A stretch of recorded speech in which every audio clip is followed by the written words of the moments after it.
school football at its best. Tonight, a great one on tap. The Columbine Rebels take on Dave Logan in the A West Wildcats. Mitch Hyder and Mark Knutson with you tonight for what should be a very entertaining football game, Mark. Kind of an unusual situation, though. No question, two of the best teams in Class 5A, but both of them coming off of losses. Yeah, A West had won 14 games in a row before that streak was snapped last week by Bear Creek.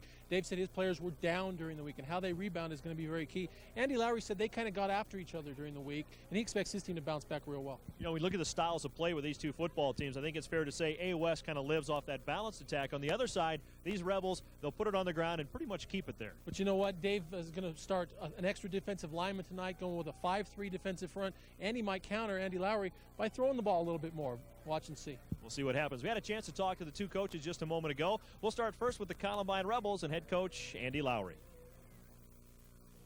Coach, you come into this game with a 5-1 record. You're 1-1 in conference play, but of course Pomona and Bear Creek playing so well, undefeated. Does a loss tonight eliminate you or A West from the conference race? From the league championship, it sure does. So it's a big game tonight. How about when you look at A West? This is a team that under Mr. Logan has become traditionally one of the state's best, and no difference this year. No, Dave does a great job. He and his staff do a great job. They have a ton of speed. It's pretty scary. How about your team coming into this game? You're 5-1. You've got to be, I'm guessing, pretty pleased with the play of your team? Well, yeah, thus far. Last week we kind of took a step backwards, I think, and stumbled a little bit. Didn't play real well. So tonight's real big as far as how we respond to that. Good enough. Good luck tonight. Good, thank you. And we're joined now by the head coach of the A West Wildcats, Dave Logan. Dave, 5-1 start thus far. Pretty pleased? Well, I think overall you're pleased. You obviously would like to win them all, but you can't do that. But we've got a young team this year, young in terms of experience playing, and I think we've been able to get a little bit better each and every week. We stubbed our toe last week against Bear Creek, and we give Bear Creek the credit in that game. They played exceptionally well, and we didn't. So we'll try to pick things up tonight. Tonight you take on a Columbine Rebel team, kind of diametrically opposed to last week's team. Bear Creek like to throw the ball all the time. Here's a Rebel team that loves to stay on the ground. Well, I'll tell you, they've got an excellent team this year, and Andy does a terrific job with them, and they'll pound you a bit with the run, and they make enough plays passing to keep you on your toes too. So it'll be a knockdown, drag-out game, very physical game. It always is when we play Columbine, and I'm hoping we can kind of forget what happened last week and bounce back with a good effort tonight. Good enough. Good luck. Thanks, Mitch. Those are the two coaches, Andy Lowry and Dave Logan. Mark, I guess finally we can talk about the weather. It shouldn't be a factor tonight. How about the field? Well, the field's in very poor condition. You'd expect that. It's used an awful lot of games played on there. It's kind of bumpy. There's some holes out there, so hopefully nobody gets injured. We can promise you one thing. It'll be a great football game. We'll take a quick timeout. When we come back, we'll set the starting lineups. A West and Columbine ready to have at it on the TCI High School Game of the Week.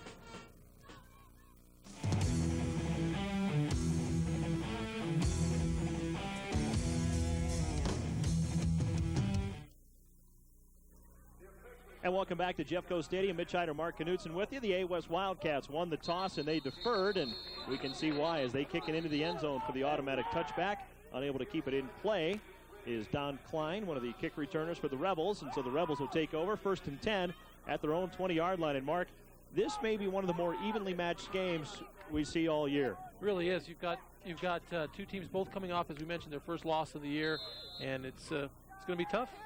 One of them is going to have to get up off the mat. Garrett Looney, play well. Quarterback, Landon Jones, the fullback. Halfback, Matt Lorenz. Split end, Mike Bierman. Wingback, Justin Flansburgh, and Brad Johnson, the tight end. We'll get to the offensive line here in a moment. Columbine's first play, that misdirection, and it goes the wrong direction. Fine play that time by the A West defense. Offensive line for you, Brad Johnson, the tight end. Left to right along the tackle to tackle. Adam Campbell, Brad Brunal. Mr. Hofschneider at center, Clint Woodman at right guard, and the right tackle is Matt Hardy. Dave Logan said he was going to start an extra defensive lineman today, go with instead of a 4-3 defensive setup, a 5-3, knowing that if Columbine's having things go their way, they're going to run the ball 90% of the time. So we're going to try to stop that ground game. Well, we saw this Columbine football team take apart Thomas Jefferson a few weeks ago. That option offense was in high gear, and it was very effective, and thus far, A West up to the task. Check the defensive line now for A West. Rob Morales, Chris Chavez, Joe Knight, Robert Wunderlich across the front defensive line. Linebackers and secondary, your backers, Jaden McNeely, Ryan Palmer, John Flora. Defensive backs, Mike Duran, David Wyatt, Tony Vase, and Jesse Brannon. Keep an eye on Ryan Palmer, the middle linebacker, second in the state in tackles. He's the leader of that defense. And off again on 3rd down and about 8, and nothing doing. So the Rebels 3 and out very quickly against this A West defense, which apparently was not fooled in the least by this option attack. Well, I think Columbine, again, their offense is going to get more effective as the game goes along. They're going to try to wear down the A West defense. And we saw that against Thomas Jefferson. They struggled a little bit early on, but as the game wore on, that offense took control of the ball game, and that's what Andy Lowry wants to try to see happen today. First series, very good defensive series for Arvada West. So A West will drop back a couple of folks to return the ensuing punt. Mike Duran back deep, along with his teammate, Jeremy Craighead. Back to punt will be Doug Brace for the Columbine Rebels. They've done some changes with the punt team for this Columbine Rebel team. Brace has punted just 5 times, but a pretty impressive 42.8-yard average. So he has been effective when he's been back there. Now a penalty, I believe we have delay of game on the Rebels, so that'll back them up 5 more. A little confusion, late getting one more man on the field, and we're not able to get the snap off. So not a good start for Columbine. That'll be 4th down and about 13. The ball spotted back at the 17-yard line. So Brace do well just to get this one out of there. There's a low snap, bobbled, picked up. Here comes the cavalry, can't get out of trouble. Hit, wrapped up and brought down in the end zone. And let's see if it's a safety or down at the 1.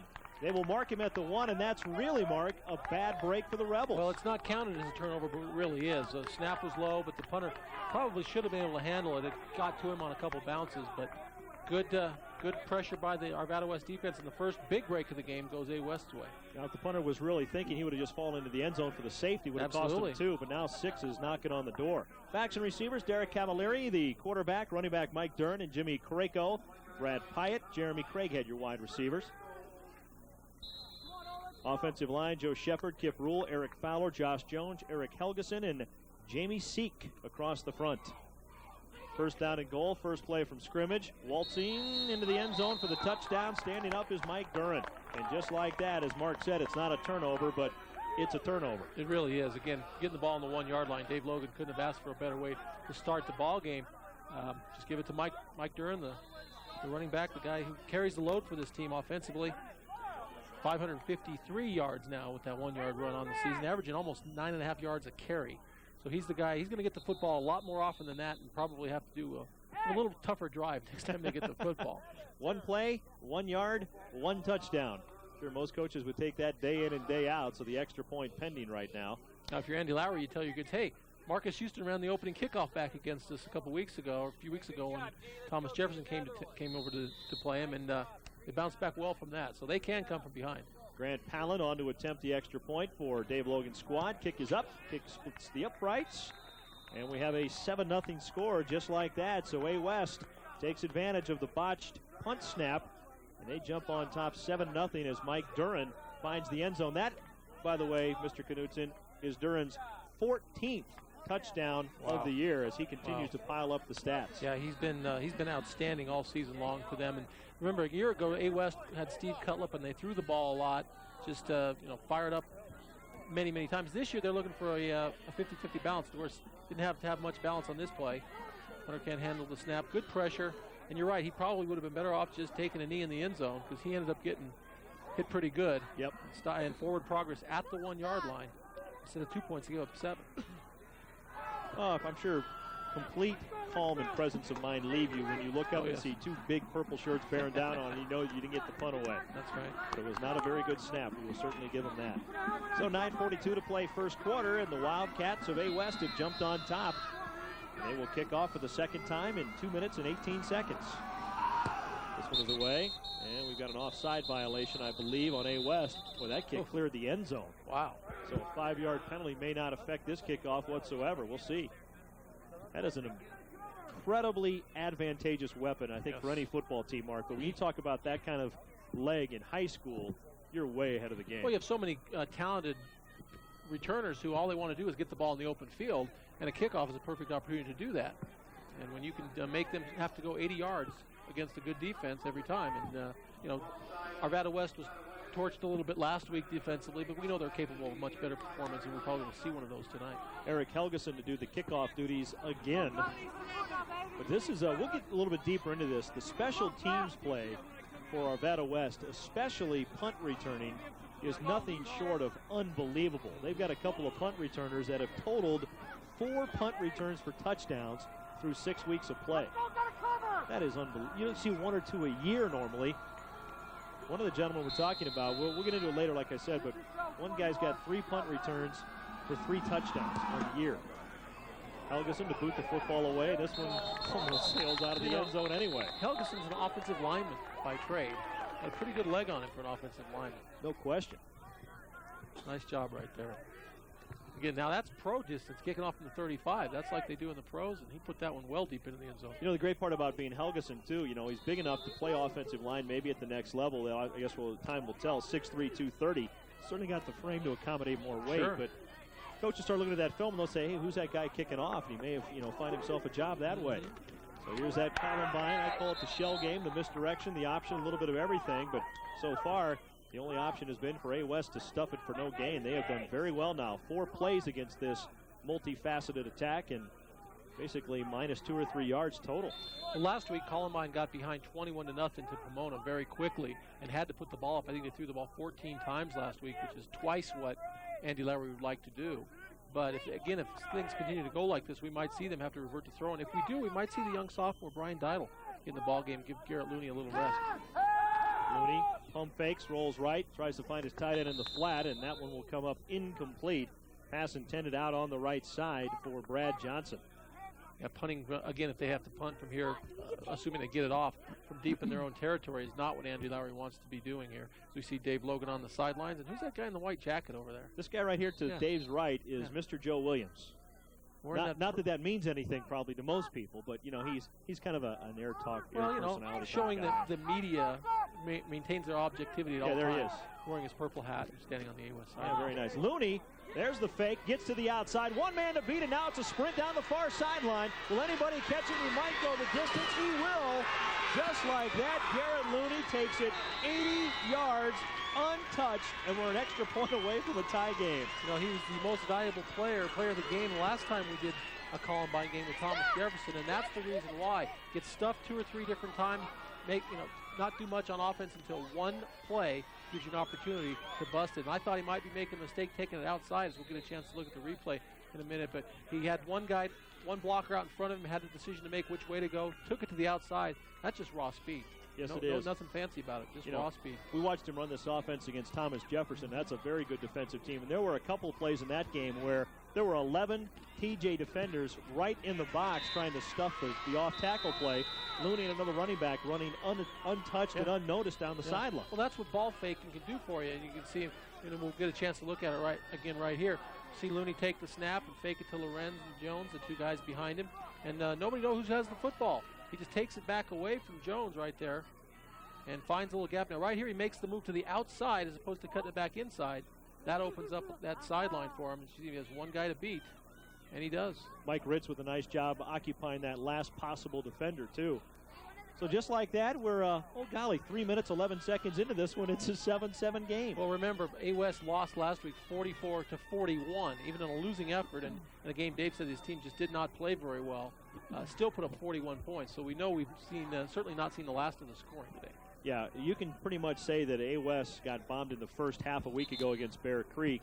Justin Holland, the sophomore quarterback, 516 yards passing, 450 of that in the first half. That, by the way, is a state record. 516 yards passing. 5 touchdown passes as well. Well, Dave said that they were so unprepared for what happened to them in the first half. In the second half, they came out and actually took the football the length of the field, 7-minute drive to start the second half, just to keep Justin Holland off the field. And you might see the same type of approach. Again, I mentioned it earlier that A-West is known for a high-powered passing attack, but they're about a 50-50 team this year. And you're going to see them try to control the ball on the ground, keep Garrett Looney and his teammates on the sidelines.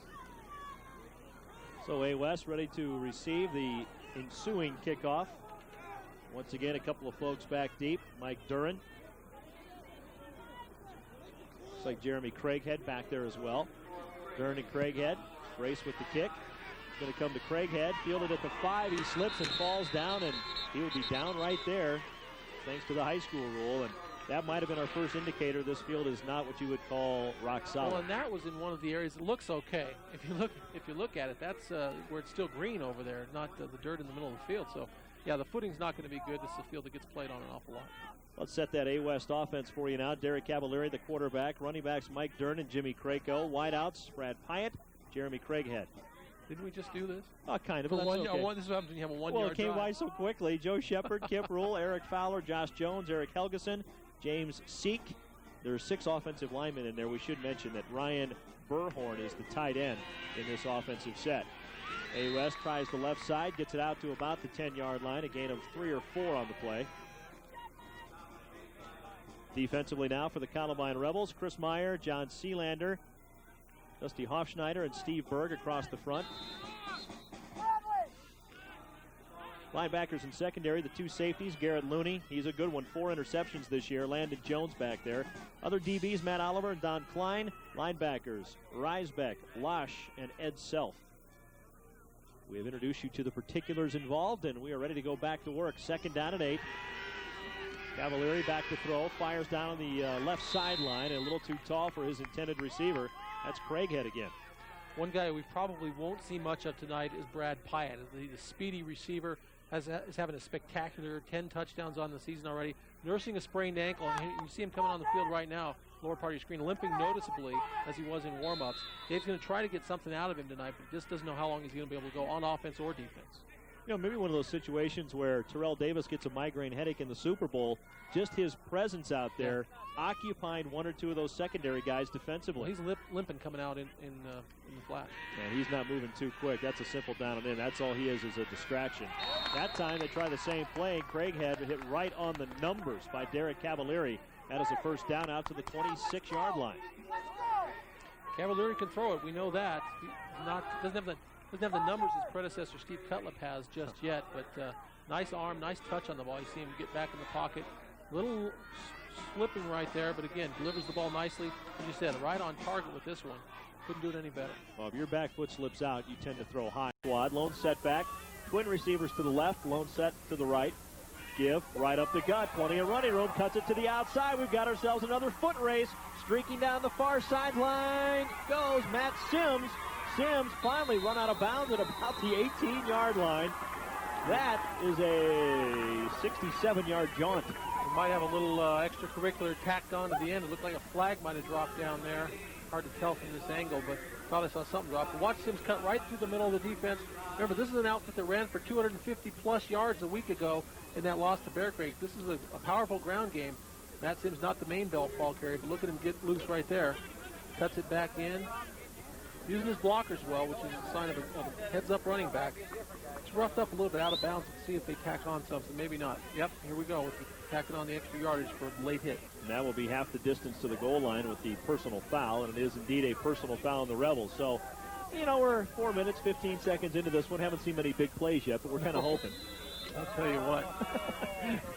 2 very talented offenses, and that's what Andy Lowry was worried about, the speed of Arvada West, as you obviously have to be. This is a team that was ranked 24th in America before losing last week, so we know they've got plenty of talent on both sides of the ball. First down and goal, ball at the 9.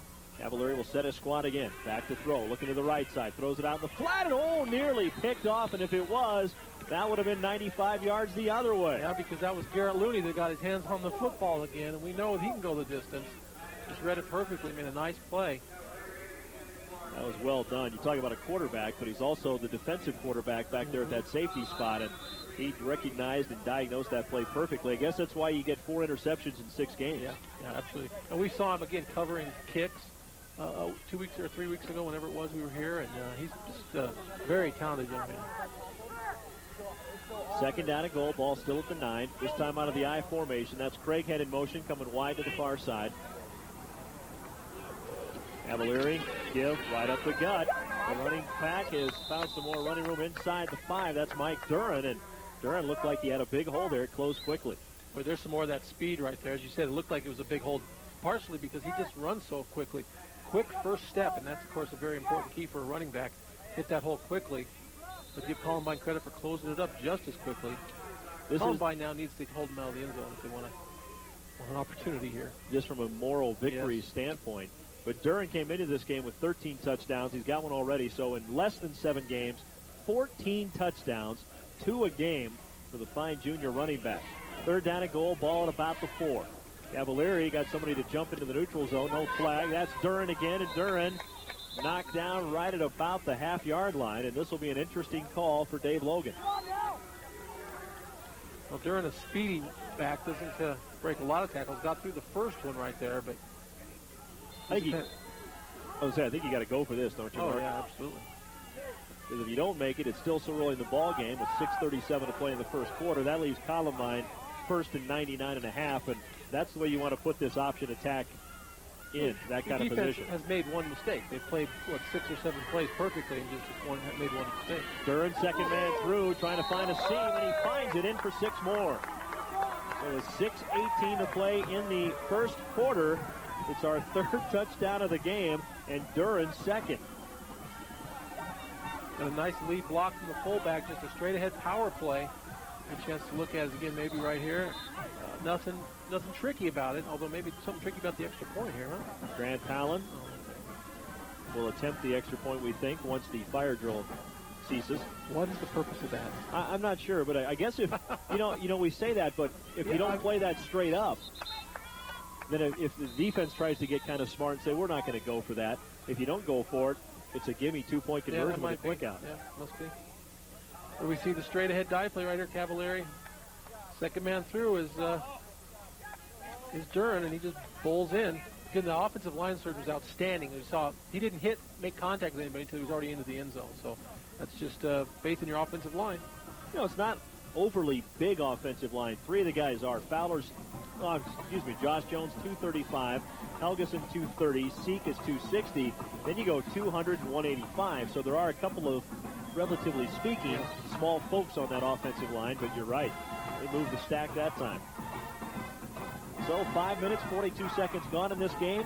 21 points on the board. 14 belong to A West. Maybe we know why that field looks so brown right now. It's been scorched. That's a good possibility. Unbelievable.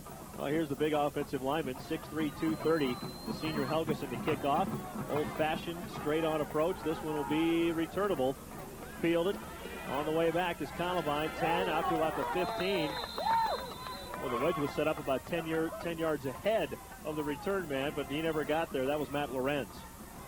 Yeah, this time he's going to start a little bit short of the 20-yard line. So, again, a long field for Columbine. The field position advantage, as it's been thus far, has been in the favor of Arvada West. A little bit. They started deep in their own territory, but got out of that hole quickly. And Columbine, again, just the one big play. Otherwise, their offense hasn't had much success. So we're going to have some equipment repairs here. Looney out there with one of his teammates as they check a possible chin strap. Yeah, buckle that chin strap. I'll tell you, don't have it buckled tonight, you're going to be hurt, because this is one physical football game. That was Dusty Hofschneider, by the way, the sophomore center for this Columbine Rebel football team. 1st and 10, let's call it about the 18-yard line. Toss play, trying to get to the outside. Not much running room there, although he makes some, and out to about the 25-yard line. That was Landon Jones, the running back. We'll see Jones and Lorenz continue to pound like this all day long. This is what they do, and then once in a while they're going to break one. If you're not careful, they'll get loose. Watch Jones right here. Again, a good north-south runner. Doesn't do a lot of dancing around, just tries to go straight ahead, picks up 6 yards, which is exactly what this offense needs because they're looking for the 3rd and 2 situations. That's how they can keep drives alive. 2nd and 4 right here. Dive play doesn't fool anybody. May have gotten 1 or 2 out across the 25 to maybe the 26, although spot is out to the 20. Boy, must have missed the ball carrier out to the 28. Yeah. I think he popped out of the other end of that pile. Again, this is Columbine football. They want to drive the ball the length of the field and eat up some clock. Keep Cavalieri and Duran and those guys on the sidelines. Hey, look, there we are, Mark, right at the top of your screen. Fading. There's Mark waving. That's cute, Mark. Say hi to Mom. Hi, Mom. Okay, there we go. Hey, hi, Mrs. Hyder. There you go. They televised this back in Cleveland? I don't believe so. No. Actually, my mom lives in Indiana. Doesn't even get that far. Back home in Indiana. There you go. On the banks of the Wabash. It is a first down for the Columbine Rebels, so 2 running plays will indeed gain or net 10 yards and will move the sticks. Ball just shy of the 29-yard line. In case you just tuned in, well, 1, where you been, and 2, you missed a lot. We've played about 7 minutes. We've had 3 touchdowns, 2 by A West. They lead at 14-7. 1st and 10. Looney out of the I formation. Snap. Keeper. steps out of a tackle. Look out, he's got one man to beat again. Gets it out across the 40 to about the 41. And, boy, he is a pesky little bugger, isn't he? He's a dynamite little runner. He just does not go down with the first guy that hits him. You got to gang tackle him, and you got to gang tackle Lorenz and Jones as well. Watch Garrett Looney right here. Again, he's a great ball handler. Good ball fake right there. Reads the defense, keeps the football himself on the option. Just looks for a little bit of a seam, keeps the legs going. Runs with his shoulders down. No sliding feet first for this kind of running quarterback. Very Blaine Morgan-esque, isn't it? Yes, absolutely.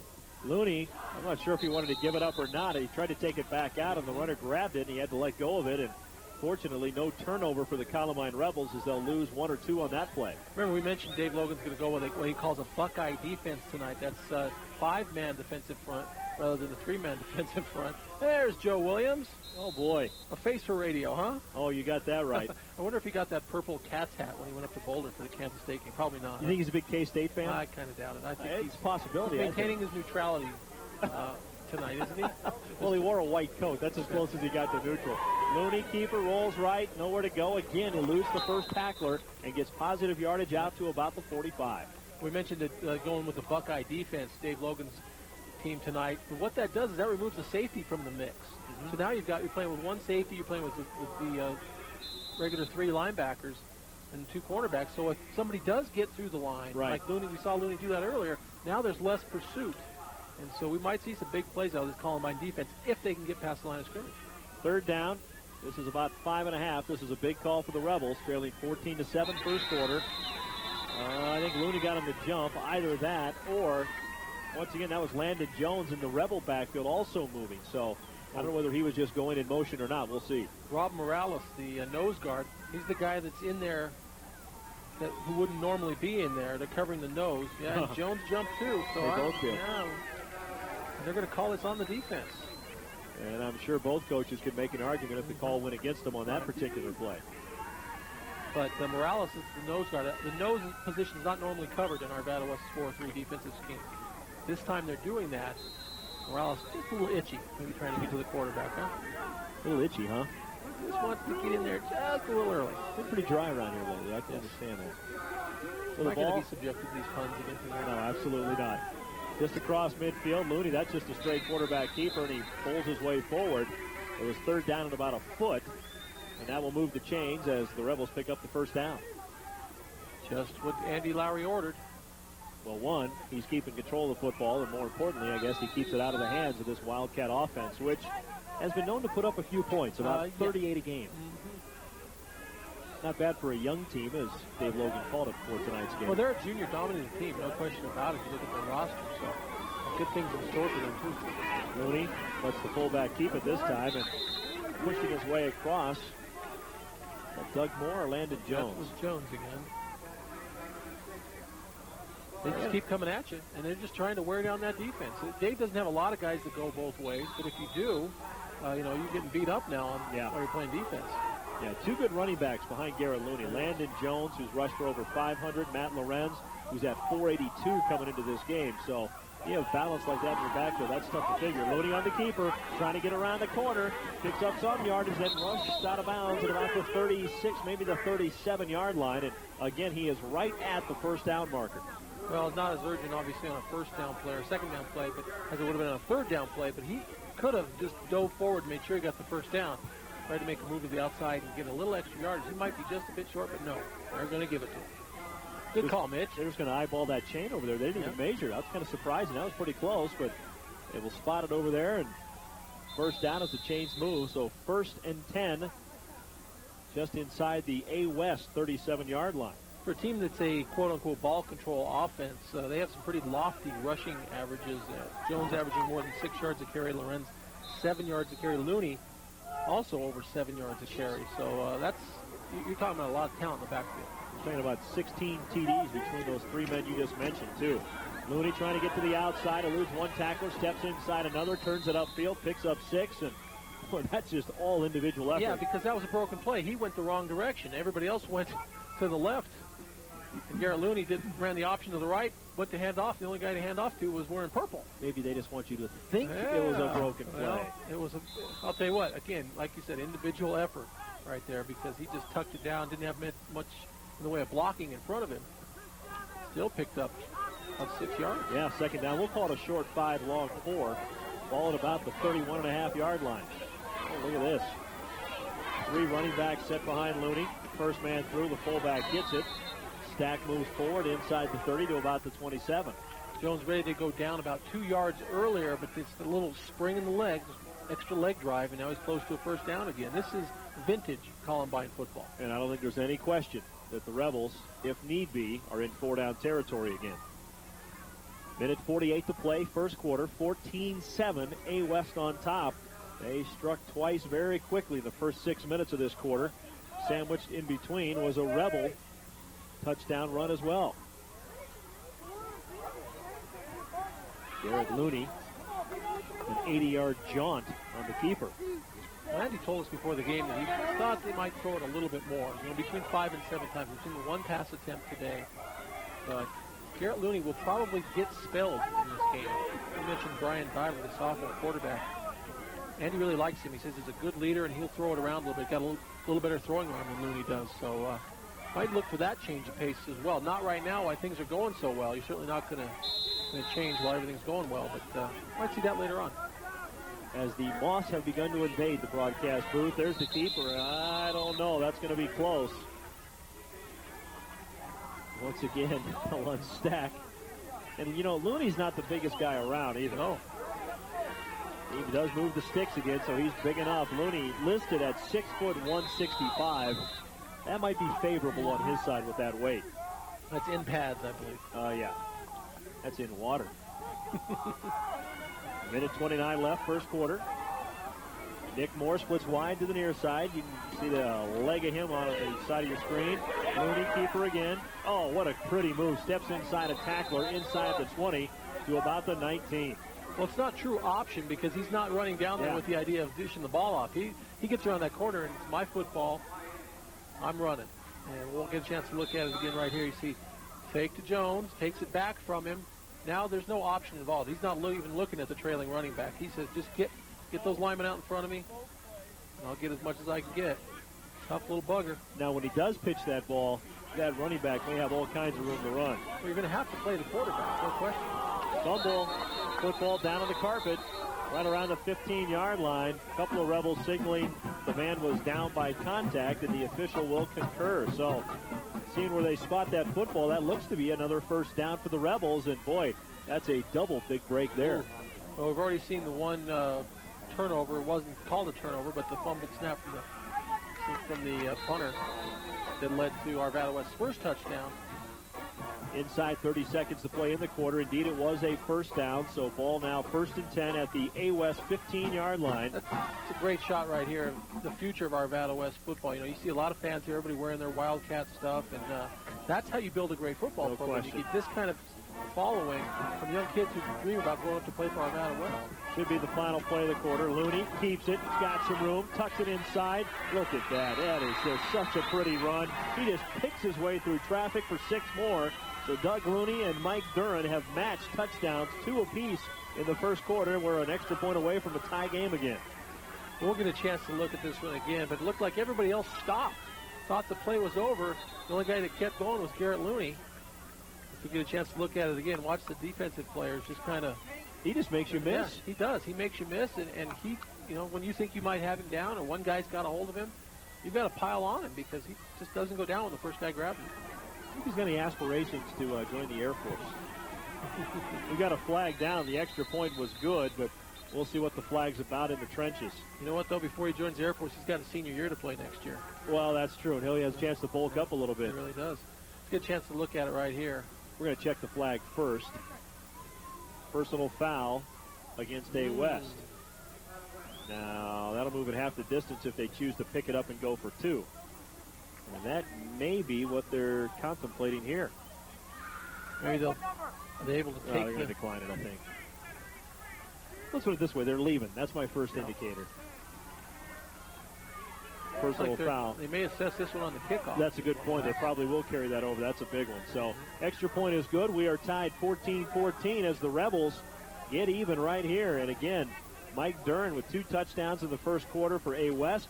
Garrett Looney with 2 touchdowns, an 80-yard keeper, and that one was, about 14? Yep. piling up the numbers already. It's been an entertaining first quarter, and again, we don't know where the scoreboard's where the numbers are going to be when the scoreboard stops spinning, but you're not seeing necessarily bad defense. You're just seeing two very talented offensive football. Very good execution. You're right. They may have to add a third digit to that scoring column. Move the game clock up to the score, or vice versa. And we do see the penalty assessed on the kickoff. And I'm thinking onside kick here. Well, you figure Arvada West is going to probably go to length of the field to score no matter where they start. So why start them at the 20 when you can maybe start them at the 35? So you might see that. You're right. Because you figure an onside kick's going to go at least 10 yards. That'll take it to the 35. Then it's a jump ball situation there.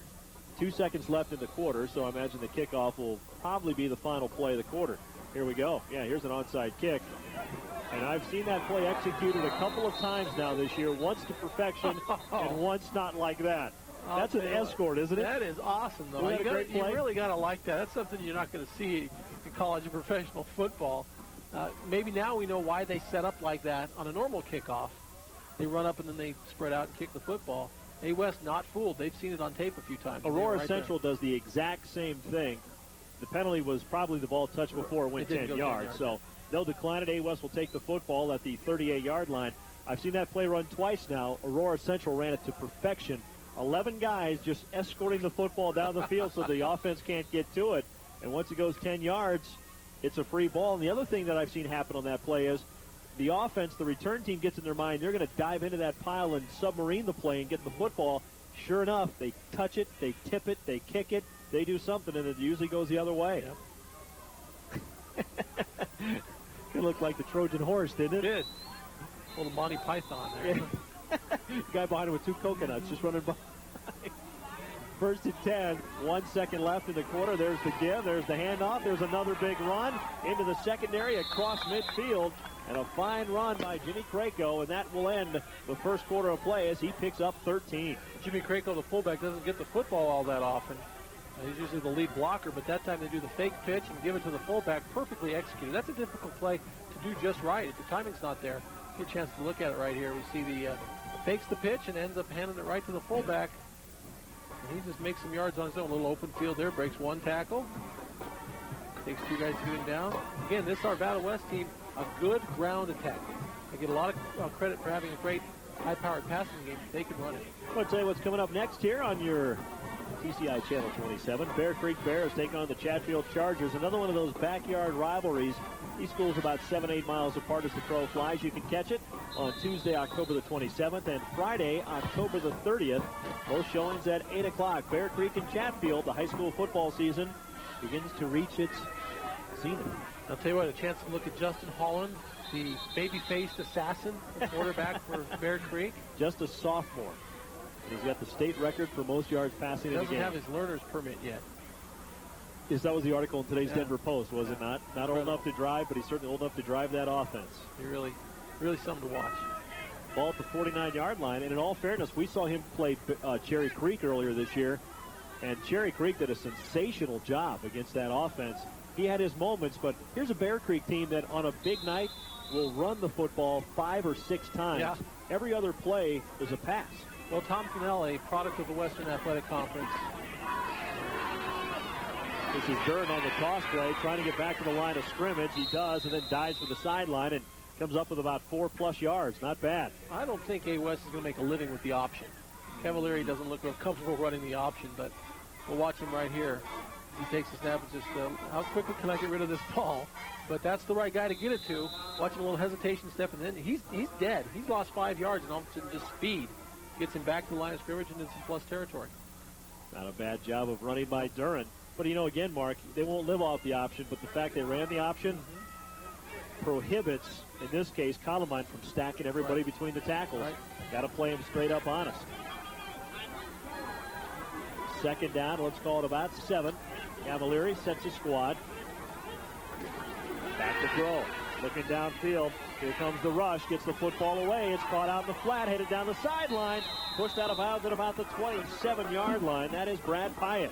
The guy we didn't expect to see much, and he's limping noticeably again as he comes back onto the field. But boy, when he got the football in his hands, he took off. That's the guy that, one of the fastest receivers in the state of Colorado. guy that several colleges are interested in. I was going to say, at being 6'1", 185 with that kind of speed, I imagine there are a few folks interested in him. Yeah, he's a good one. It's a shame he's not 100% healthy tonight, but he can still make a contribution, even hurt. That, by the way, the gentleman that we were referring to, he has returned 3 punts this year. 3 total. 3 touchdowns on 3 punt returns. You show me another guy in history that's done that. 61-yard average on punt returns. Oh, that's what makes this high school business fun, huh? My goodness. First down gain will be about 2 or 3 for the Wildcats. A little option look again. This time Cavaliers going to keep it and duck it up inside. Again, not the best thing he does as far as contributing to his football team, but you have to run plays like that to keep the defense honest, setting up a bigger play later. There's Adam Campbell on the stop. Nice defensive play from that defensive tackle spot. Second down, 7. Give right up the gut. First down yardage and a whole lot more. Inside the 15 to about the 13. And another big gain for this Wildcat running game. Matt Sims again. I'll tell you what, they have a stable of running backs at Arvada West. We've seen 3 guys now carry the football and do it very well. Watch Sims right here as he explodes through that hole.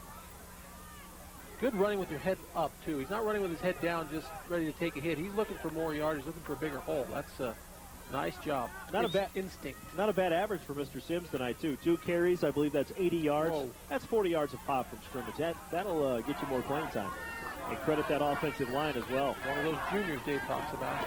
Another handoff, another run right up the gut. Duran trying to bounce off the stack. He can't do it, but he does surge his way forward to about the 6-yard line.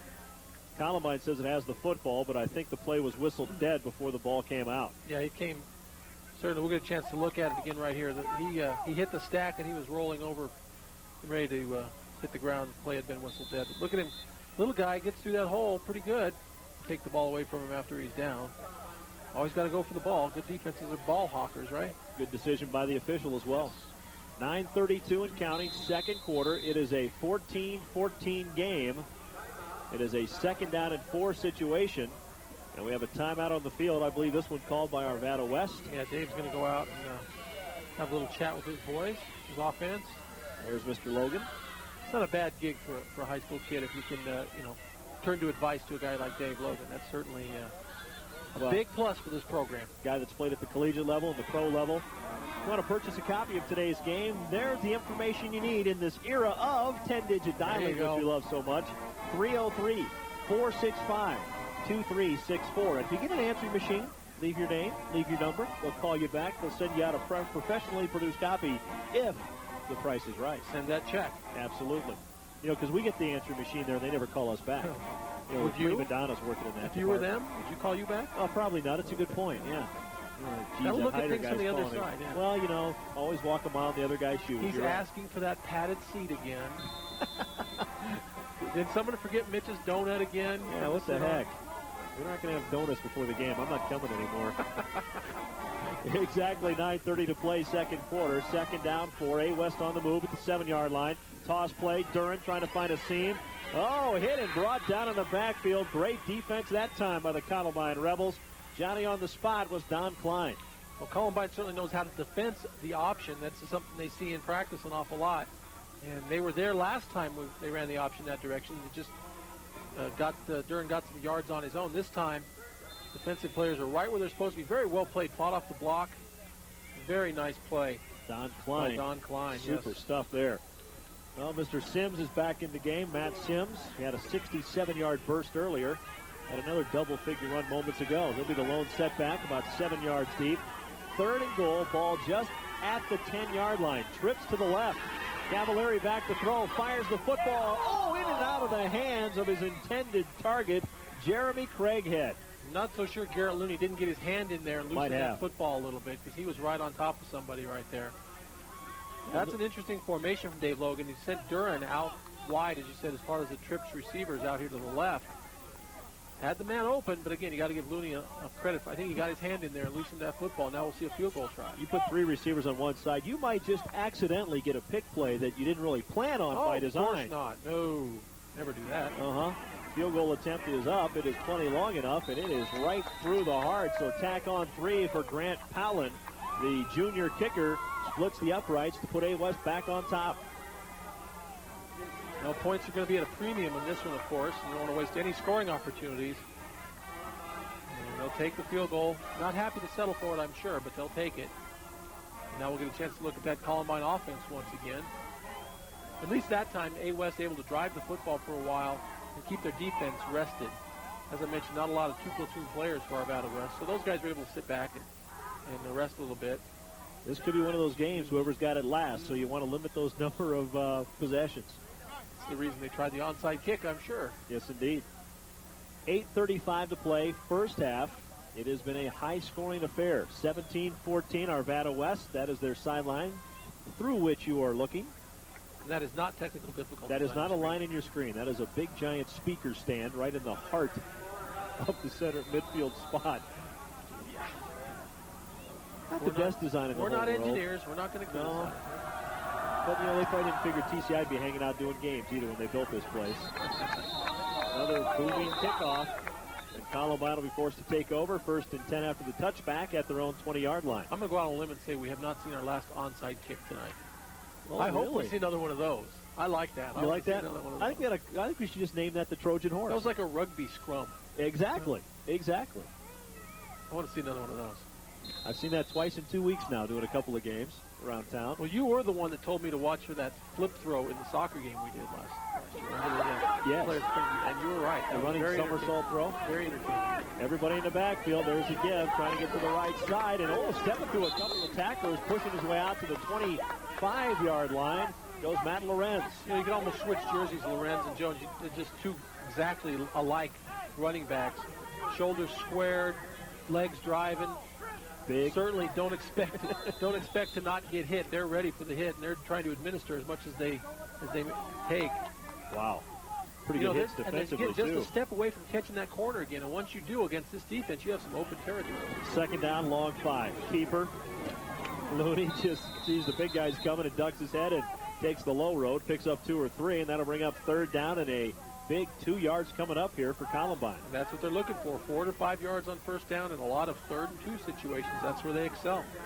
And again, I think the key to this game for A. West, how many of those 3rd and 2s can they prohibit? That's right. 1st down, a very important play. 3rd down and 2, ball at about the 28.5-yard line. Need to go right to the 30. Remember, it's a touchback, so if they get to the chalk on the 30-yard line, it's a 1st down. Once again, they'll load that backfield. They'll give. First man through, and boy, coming out the other end. That was bizarre, but still finding his way through traffic is Landon Jones. And he's not too far away from getting through that, continually run and just keep right on going. Somebody got his legs at the end right there. As you said, very unusual. Let's get a chance to look at this one again. Jones just nothing fancy, just a straight dive play. He catches a little seam, and he's down there just chugging along. Again, he gets those feet out of there. He's got a couple guys to fight through, but he might go somewhere. Jesse Brannon was the guy to really down him there, but if he's not there, you're right, he might take it away. There's a keeper. Looney around the corner, out to midfield, and a flag comes in late, I believe. Boy, you're exactly right about the relation. Correlation between the Air Force quarterbacks and Garrett Looney. He gets to that corner so quickly. You see A. West catching their breath on the sidelines. That would be John Degner. Say hi, John. Oh, he's gone now. They move the sticks again. Ball just shy of midfield at the 48-yard line. Looney, what do you call that, Mark? A full house backfield? Well, they call it the wing tee, but yeah, it's just a power game. Oh, there's a power game there. Look at Landon Jones. He's going to hurt somebody, and I don't think it's going to be himself. Well, those legs, he gets so low to the ground, his legs continue to drive, and that's difficult for a defender because you can't get his legs. You can't wrap him up. Watch him get down low here with his shoulders. Bounces just keep going. There's not much leg to get there. You're getting shoulders. Shoulders are hard to tackle. And the only thing Columbine likes better than 2nd and 6 or 2nd and 4 is 2nd and 1. Mm-hmm. I mean, this is less than 1. Ball at the 42-yard line of A. West. Would they maybe throw the ball right here? Nah. Again, they'll go with that wing tee. It's very effective. First man through. A. West trying to react to that quick handoff. They weren't used to that earlier in the first quarter. Now they have to adjust a little bit. So Columbine doing a nice job mixing up its plays, Mark. Well, everybody says, well, they just run the ball all the time. How much can they be possibly mixing up their plays? But they are, because they're running a whole bunch of different running plays. Counters, different kind of dives, different guys getting the football, going around the end on occasion. Yep, different pressure points in that defense, no question. And again, it's a quick handoff, or it's a delayed handoff, or it's no handoff. Or it's a counter. Exactly. First down and 10, ball at the 35-yard line. Once again, we got a whistle. I'm not sure if somebody was starting early there or not. That's one thing we haven't seen much of thus far. And very good execution by both teams. Yeah, I wouldn't think neither of these coaches are going to tolerate a whole lot of bad execution. Because you probably wouldn't play very much for either of these guys. Yeah. Andy Lowry and Dave Logan. When your offenses have to be so precise, you can't afford things like this. This is the type of thing. They're ripping off 7- and 8-yard chunks right now, so maybe they can overcome a 1st and 15. But this is absolutely what Andy Lowry wants to stay away from. So 1st and 15, ball at the 40-yard line now. That loss of 5. Once again out of the wing tee. And Looney sets a squad. Give off the gut. Again, my goodness. That is just pure power running by Landon Jones. He gets the penalty back and about 5 more. We don't see, one guy breaking through the line. We see the whole line, both lines moving forward in mass. And that's just great playing by the offensive line, too. We can give running backs a lot of credit. But the offensive line, again, doing a tremendous job of moving the pile. Mike Bierman into the game. Checking out is Scott Schulte. Second down, let's call it about 6 or so. Looney keeps it. Nobody knew except him, I think. He got it inside the 30 to about the 29 or 28. And this will bring up a 3rd down at about 3. But again, Mark, I think we're dealing in 4-down territory. Well, he missed a shot right there to cut it back inside, ran into his own lineman. It stopped him. But again, the way they're going right now, you're exactly right. Why wouldn't you go on 4th down? Because, you're 3rd and 4 now. Maybe you're 4th and 2, or maybe you never see 4th down. And keep this in mind, too. When you look at high school football, there are a number of teams that run a lot of option. I'd like to be a college coach seeing it once or twice a season and have to prepare for it. That's why Air Force is so effective every year. They bite somebody. 3rd down and 3, and this will be well short of 1st down yardage on the carry. Matt Lorenz, and this will bring up 4th down and probably a long 2. Yeah, I don't think he got much. He tried the, not a counter, but a second man through. Steve Trujillo, the place kicker for Columbine. He's a pretty good one. I'm guessing they're thinking maybe 6 in this situation. It might be a touch out of his range right there. Yeah, ball currently at the 28-yard line, which is making about a 46-yarder once they spot it. We'd say we know what's going to happen because Looney's on the field, but then Looney's always on the field, so that's no indication. But looks like they're going to take a timeout and talk it over a little bit. Maybe not, yeah? Yeah, they call a timeout. So this is a Columbine timeout. Clock has moved very rapidly here in the second quarter. 3:39 to play first half. 17-14. The Columbine Rebels trailing the A West Wildcats. Well, Andy Lowry, not in a hurry to get out on the field. Talk to his offense. He's probably ready for a 4th and 3 situation. Probably something that he's not unprepared for. The Rebels are doing plays to call. Pretty nice job under Andy Lowry trying to establish that consistent tradition that they've been missing before Lowry got there. But how about A West, the defending state champions? 12-2 a year ago, Mark. 3 of the last 4 years, they made it to the Final Four. 2 of the last 3 years, they made it to the title game. And, of course, last year, they climbed the mountain, and all for a guy that really never coached before. No, he hadn't. Certainly knows football, but you think? His 4th or 5th year. What's his 5th year at Arvada West? You know what he told me before the game? This is his 6th year, believe it or not. Already. Wow. Reverse. Oh, my gosh, it's in the air. Oh, my gosh, it's caught. Caught by the tight end, staggering, stumbling down to the 10-yard line. Plenty of yardage for a first down. The reception made by Brad Johnson, the big tight end. Well, and that's exactly what Dave Logan was fearful of. He said it's not how often they throw the football, it's when and how successfully. And again, Looney with good action, one direction, misdirection. You call it a reverse. Had somebody there to throw it to. Not how often you throw it, it's how successfully. And, I wouldn't have expected that play ever because he rolled left, and he's a right-handed thrower. That's doubly tough. And, again, there's a flag down. That might be a hold in the interior line, but big yardage again. Landon Jones just getting it on his own between the tackles. Lots of laundry on the field for this one, so we're going to have something now. Garrett Looney pointing, we're going to face mask call. Well, that's one way to stop Landon Jones, although he still picked up significant yardage. One thing, too, we didn't mention about Arvada West, that loss last week was not just a loss. That broke the 14-game winning streak. That's a bunch, isn't it? That's a lot, especially at the high school level. That's tremendous. And again, you talk about the tradition Dave Logan's built here. Yeah, we mentioned. What kid wouldn't want to go to Arvada West and play for a guy like Dave Logan? No question. Well, yeah, we were starting to touch on that, but here's a guy that's played high school, college, and pro. He knows all the situations at every level, and trust me, there are a lot of kids with the idea of going to the next level. There's a pretty good guy that can get you there if you have the ability. Looney gets to the goal line and gets his nose across it for a touchdown, and the Rebels have jumped back on top with 2:58 to play in the first half. Looney's got the hat trick. Well, he's a guy who doesn't want to give up the football. You can tell when he gets it, he's going to keep it. We haven't seen an option pitch or anything, but hard-nosed runner, obviously got the foot speed. We saw that in the first quarter, but also gets the tough yards. And that's what makes him an effective runner. And you wonder how he does with that slight frame that he's got, 6 foot but 165. But, I guess he does because he never gets hit solid or flush. He always makes you miss or a glancing blow, and he just seems to bounce off and keep going forward. Extra point is good, and just like that, the Columbine Rebels have gone on top 21-14, 3 minutes to go. Good chance right here. Fakes to Jones. You have to honor the fake. He just cuts up, has a nose for that goal line. Again, we see their runners stay low a lot, which is very difficult for the defense to deal with. That was Tony Vase who had a shot at him, but over pursued. And that's the thing about Looney. He just seems to have that ability, Mark, to literally, I know it's a cliche, stop on a dime and go back the other way. And these defenders get up ahead of steam. It's tough to change directions. Well, that's good running instinct. He just has good vision out there as well. 21-17. Are we getting what we expected today? I believe we are. I believe we expected a high-scoring shootout type of game and a very evenly matched type of game. And no question, the two offenses have dominated the two defenses in this game.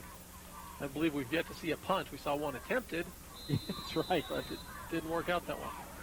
There's the kick, and they won't go with the onside that time. Bummer. I know. I think that's officially now called the Trojan horse. Okay. Is that okay? Sure. The Trojan horse squib. But Columbine will kick off. Once again, they will boot it straight down the middle. That'll be fielded by one of the upbacks. Bobbitt picked up at the 10, 15, trying to find some traffic. That's Duran. Stutter steps through traffic and nearly broke it out to the 35. What a great play. Well, A. West will go back on offense. We'll take a quick timeout when we return. The final 2:50 of the first half, so don't go away.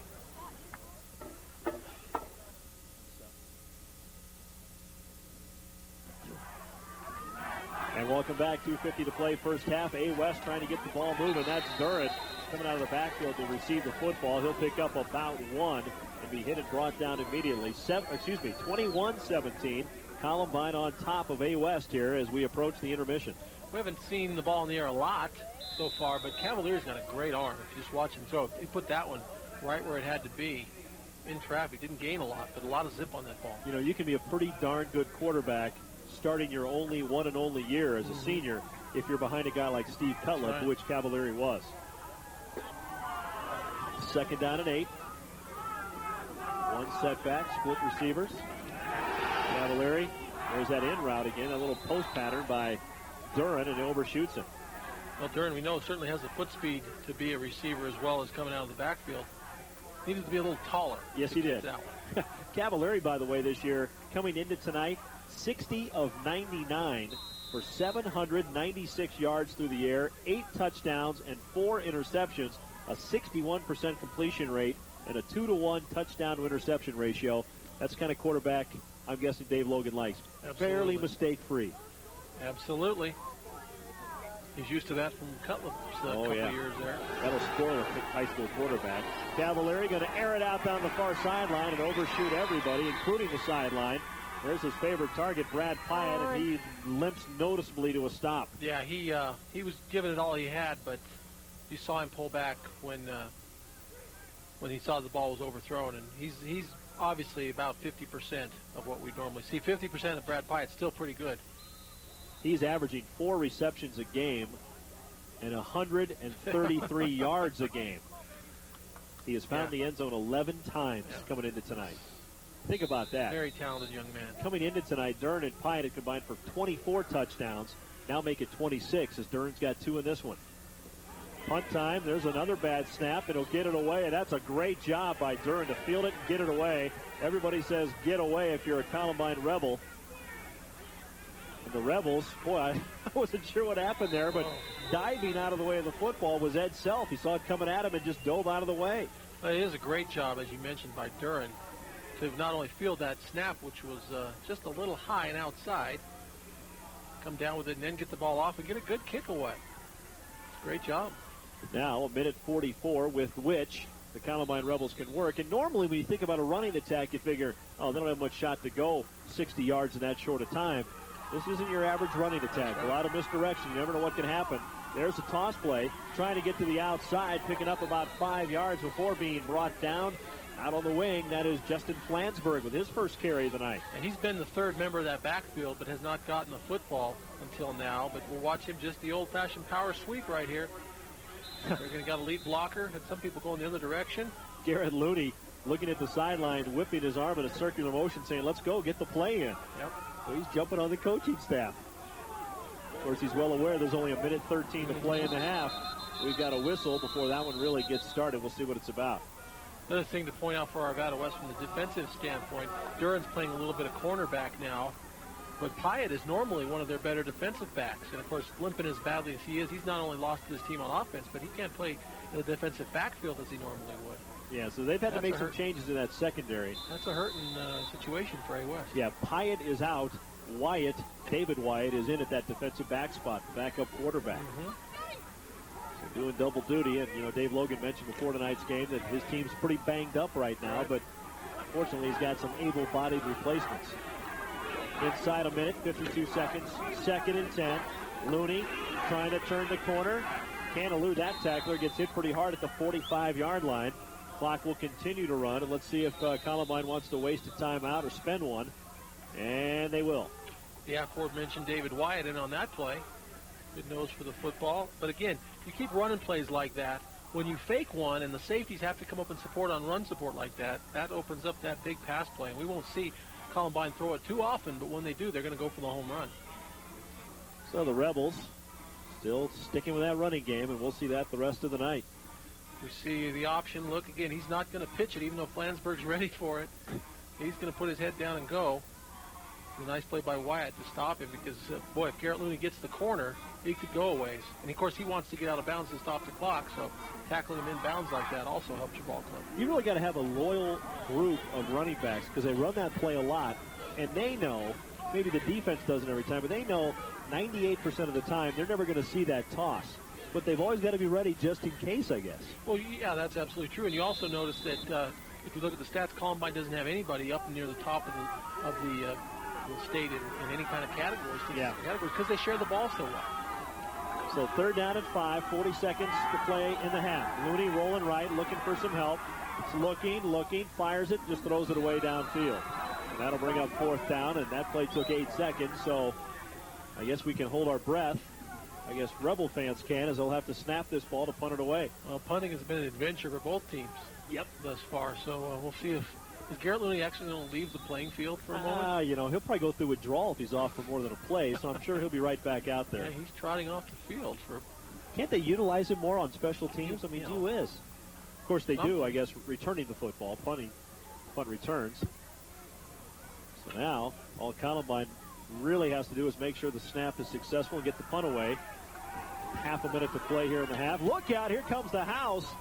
And they get it away, and Doug Brace does well to get the football away. Doesn't go very far, but it goes further than I thought it might because there was a whole bunch of folks coming after that toe. I'm not so sure that wasn't touched, and that would explain why they were able to hit the punter because he was bumped into. It wasn't hit hard, but he was bumped into.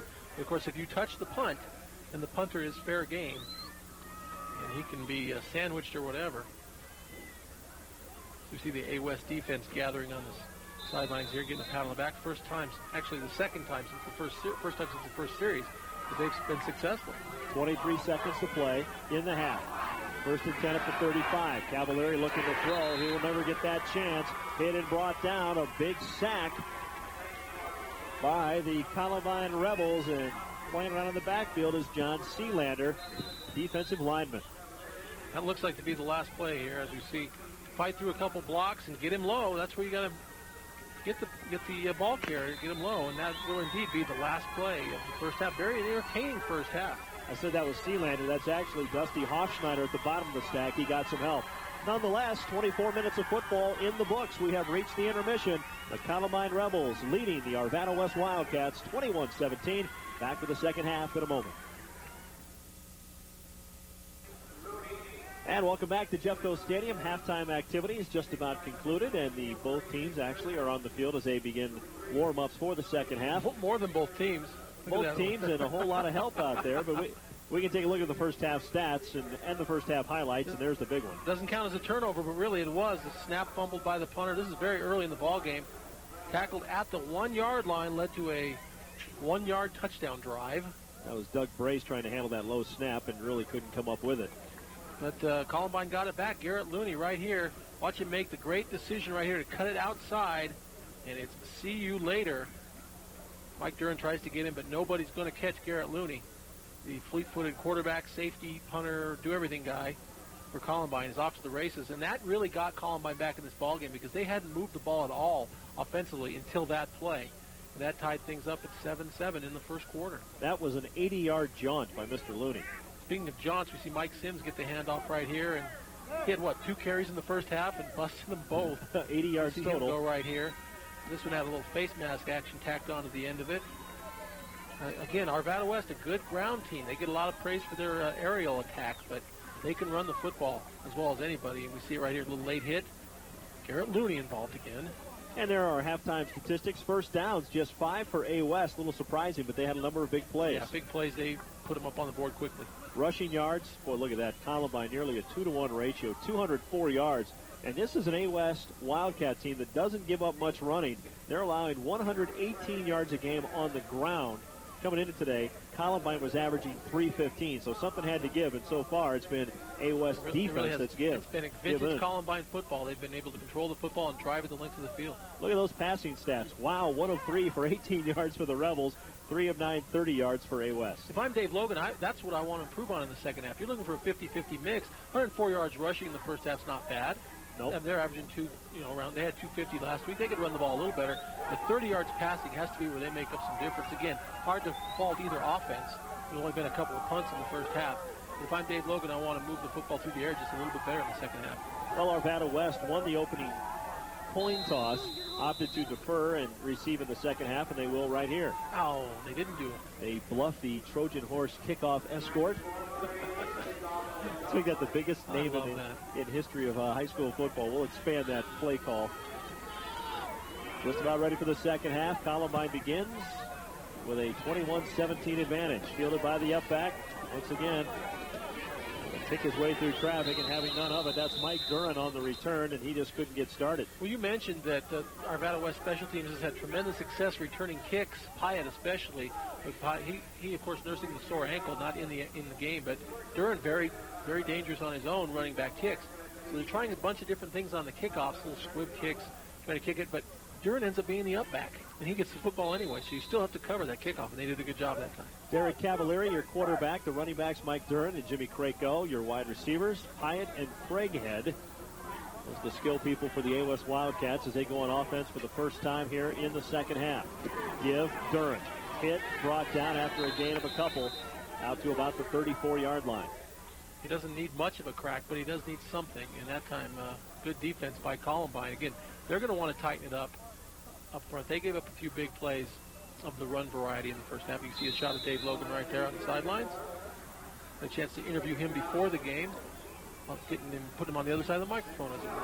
Yeah, he looked a little nervous working with the media, didn't he? Yeah, it seemed also foreign to him. Yes. This again? Just got done with this. 11:21 to play third quarter. A West, the 4-point trailer. Second down and about 7. High formation. Cavalieri back to throw. Looking downfield. He's got Craighead open on the sideline. That's a pretty good play. Caught for a first down and then hit and pushed back to about the 45-yard line. That's a very good pass by Cavalieri. You have to put that right on the numbers. That's a long throw. They're on the other hash mark. He has to throw it way across the field. Can be a dangerous pass. The receiver ran a good route, as we see the replay right here. Sets his feet, puts this one right on the money. Kind of a slow developing play, which can be dangerous. Football in the air for a long time. Yeah. But a good route by the receiver. Yeah, the DB guesses right on that play. Hits the other way for 6. However, it was a pass completion for fine, positive yardage for the Wildcats. And just as Mark alluded to, and dare we say foreshadowed at the intermission, had to get that passing game going, and indeed they have. Well, they're going to want to control the football, too. Got a rebel down right at the 49-yard line. Really can't see who that is. Oh, now we can. That would be Ed Self. Ed Self, one of the linebackers for this Columbine West squad. Hard to see what happened yet on that play. So yeah. Not quite sure, but it looks like he's favoring his shoulder a little bit. Oh, no, he's going to limp. He's dropping the shoulder. Limping a little bit on that right leg. Not sure he's all together there right now. They will slowly escort him to the far sideline. And when we return to work, it'll be 1st and 10 for A West at its own 46-yard line. Mitch Hyder, Mark Knutson with you tonight. Thanks for tuning in for the best in Colorado high school football. This is a 5A showdown in the Jeffco League. Columbine Rebels, A West Wildcats, both 5-1 coming in, and more importantly, Mark, both 1-1 in 5A Jeffco. Well, Pomona's a surprise team. You know, they had a very down year a year ago, and they have now beaten Columbine and will play A West later in the year. They sit on top of a very tough Jeffco league. They're right there with Bear Creek, both 3-0 according to the standings today. Rolling out, Cavalieri, people on his tail, fires the ball downfield, and that one a little too tall as Craighead ran out of room on the far sideline. And we haven't spoken much about the Jeffco League, but certainly last year was, and this year once again, unquestionably the most difficult conference in the state of Colorado. Pomona sits on top of it, as I mentioned, with Bear Creek. Arvada West now 1-1 in league play, as is Columbine. Chatfield 1-2. Arvada and Stanley Lake 0-2 and 0-3 respectively, but not bad football teams. There's not an easy game on the schedule for any of these teams. It'll be interesting to add up the non-conference portion of the schedule for 5A Jeffco. They were very good. Would they lose 3 or 4 maybe amongst all those teams? A lot of very convincing victories. Columbine's win over TJ that we saw. TJ, very talented, highly touted team. Yep. Columbine just handled it. 2nd down and 10, ball at the 46. That's Sims trying to skirt to the outside. He does so, splits a couple of tacklers, gets it across midfield into Rebel territory at about the 46. He'll be a couple yards shy of a 1st down. Watch Mike Sims get the football right here. And watch him cut, and Mitch called it earlier, cutting on a dime, and watch him stop right here, just boom, out to the outside. That's great vision from a running back. You can't teach somebody to do that. That's instinct, and I'll tell you what, I called him Mike, it's Matt Sims. Mike's a baseball player. But that was a great move to the outside. Again, just instinct. I keep using that word, but there's no other way to describe it. You can't teach him to do that. You know, there are a lot of instinctive players on both teams tonight. So 3rd down, 1.5 yards. Big play right here for the Wildcats. Give, Sims doesn't get started, gets hit in the backfield and brought down. Fine play by that Rebel defense, and that is Dusty Hofschneider again. Just shot the gap right there, and that's the way to tackle somebody with quick feet, is grab them around the legs so they can't get those feet moving. Just a great play. Brings up an interesting 4th down call for Dave Logan as we see Hyatt limp into the huddle. And what will they do right here? Did you get a chance to ask Dave Dave Logan what was wrong with Hyatt? Is it an ankle? It's a sprained ankle. He sprained his ankle and didn't know if he'd get much out of him today either way. He said he was going to try to play him a little bit offensively and defensively. I don't know how you could possibly use him defensively. He just can't run. We did see him catch a pass earlier, and it looked like he cut a little bit, and made a nice run once he caught the football. But I think you pointed out earlier, probably using him more as a decoy than anything else. Cavalieri having a conversation with Dave Logan right there, and if it seems that we're not showing Andy Lowry on his sideline as much as we are Dave Logan, it's not that we like Dave more than Andy. It's just that camera cords only stretch so far, and the far sideline is a very difficult place to get to here at Jeffco Stadium. Yeah, they did some of the renovations here. There's Andy Lowry right there. Good look at that Columbine sideline. Very talented group of Rebels. We saw them earlier in the year, as we've mentioned a couple times. Just put a hurting on a talented Thomas Jefferson team. I just wonder how good Cherry Creek is, because they thumped Bear Creek at this stadium a few weeks ago. Cherry Creek off to a perfect start. 9:25 to play, 3rd quarter. 4th down and 2. Toss in the backfield. Duran hit short of a 1st down and ridden out of bounds right at the 45. And I think the ball will go over on downs to the Rebels with a fine defensive stop. I think that was Matt Oliver, number 33, who stopped him about a yard short. Great tackle right there. Let's get a chance to look at it again right here. You would have thought on the option right here that Duran's going to get the 1st down. Had a head of steam going, and you think he's going to make it. Boom! Matt Oliver with a great stick. I think he's short by almost a yard. Yeah, I do too. That's a great tackle right there. So Oliver and company rise to the occasion. Oh, stop. Do you think these, do you sit awake and think of these? Or? No, here's the scary part. They just pop in my head like there's some kind of disorder up there in my gray matter. Yes. Indeed, the Rebels hold, and you can see the jubilation on the far sideline. So Matt Oliver comes up with the big play, and now it's back to work for Garrett Looney and company. A 4-point leader with 9 minutes to play here in the third quarter. Gutsy call from Dave Logan, the option, but it looked to be the play that was going to work. Again, Duran had some open field, had a head of steam going. He thought he could have maybe just dived straight ahead for the first down once he got to that corner, but you got to give Matt Oliver credit for a great tackle, and that's the kind of thing that can really get this Columbine team going. You know, if Oliver doesn't make a 100% perfect textbook tackle, that's a first down. Absolutely. Nonetheless, the Rebels get the football back in great shape at their own 45-yard line. Looney, give. Man, that guy is an absolute load. That is Landon Jones. Looney faked the toss, and I really thought he still had the football. Well, that's, you know, he's a great ball handler. We've seen him a couple times now fool not only us, our camera people, everybody. You see him give it to Landon Jones, and everybody's going a different direction except Jones straight ahead, busting tackles, stumbling and bumbling, as they say. Yeah. Wow. Crushing people along the way. That was Jesse Brannon hanging on for dear life. So quickly into A West territory, second down and a yard for the Rebels. Let's see if they get fancy or just move the sticks.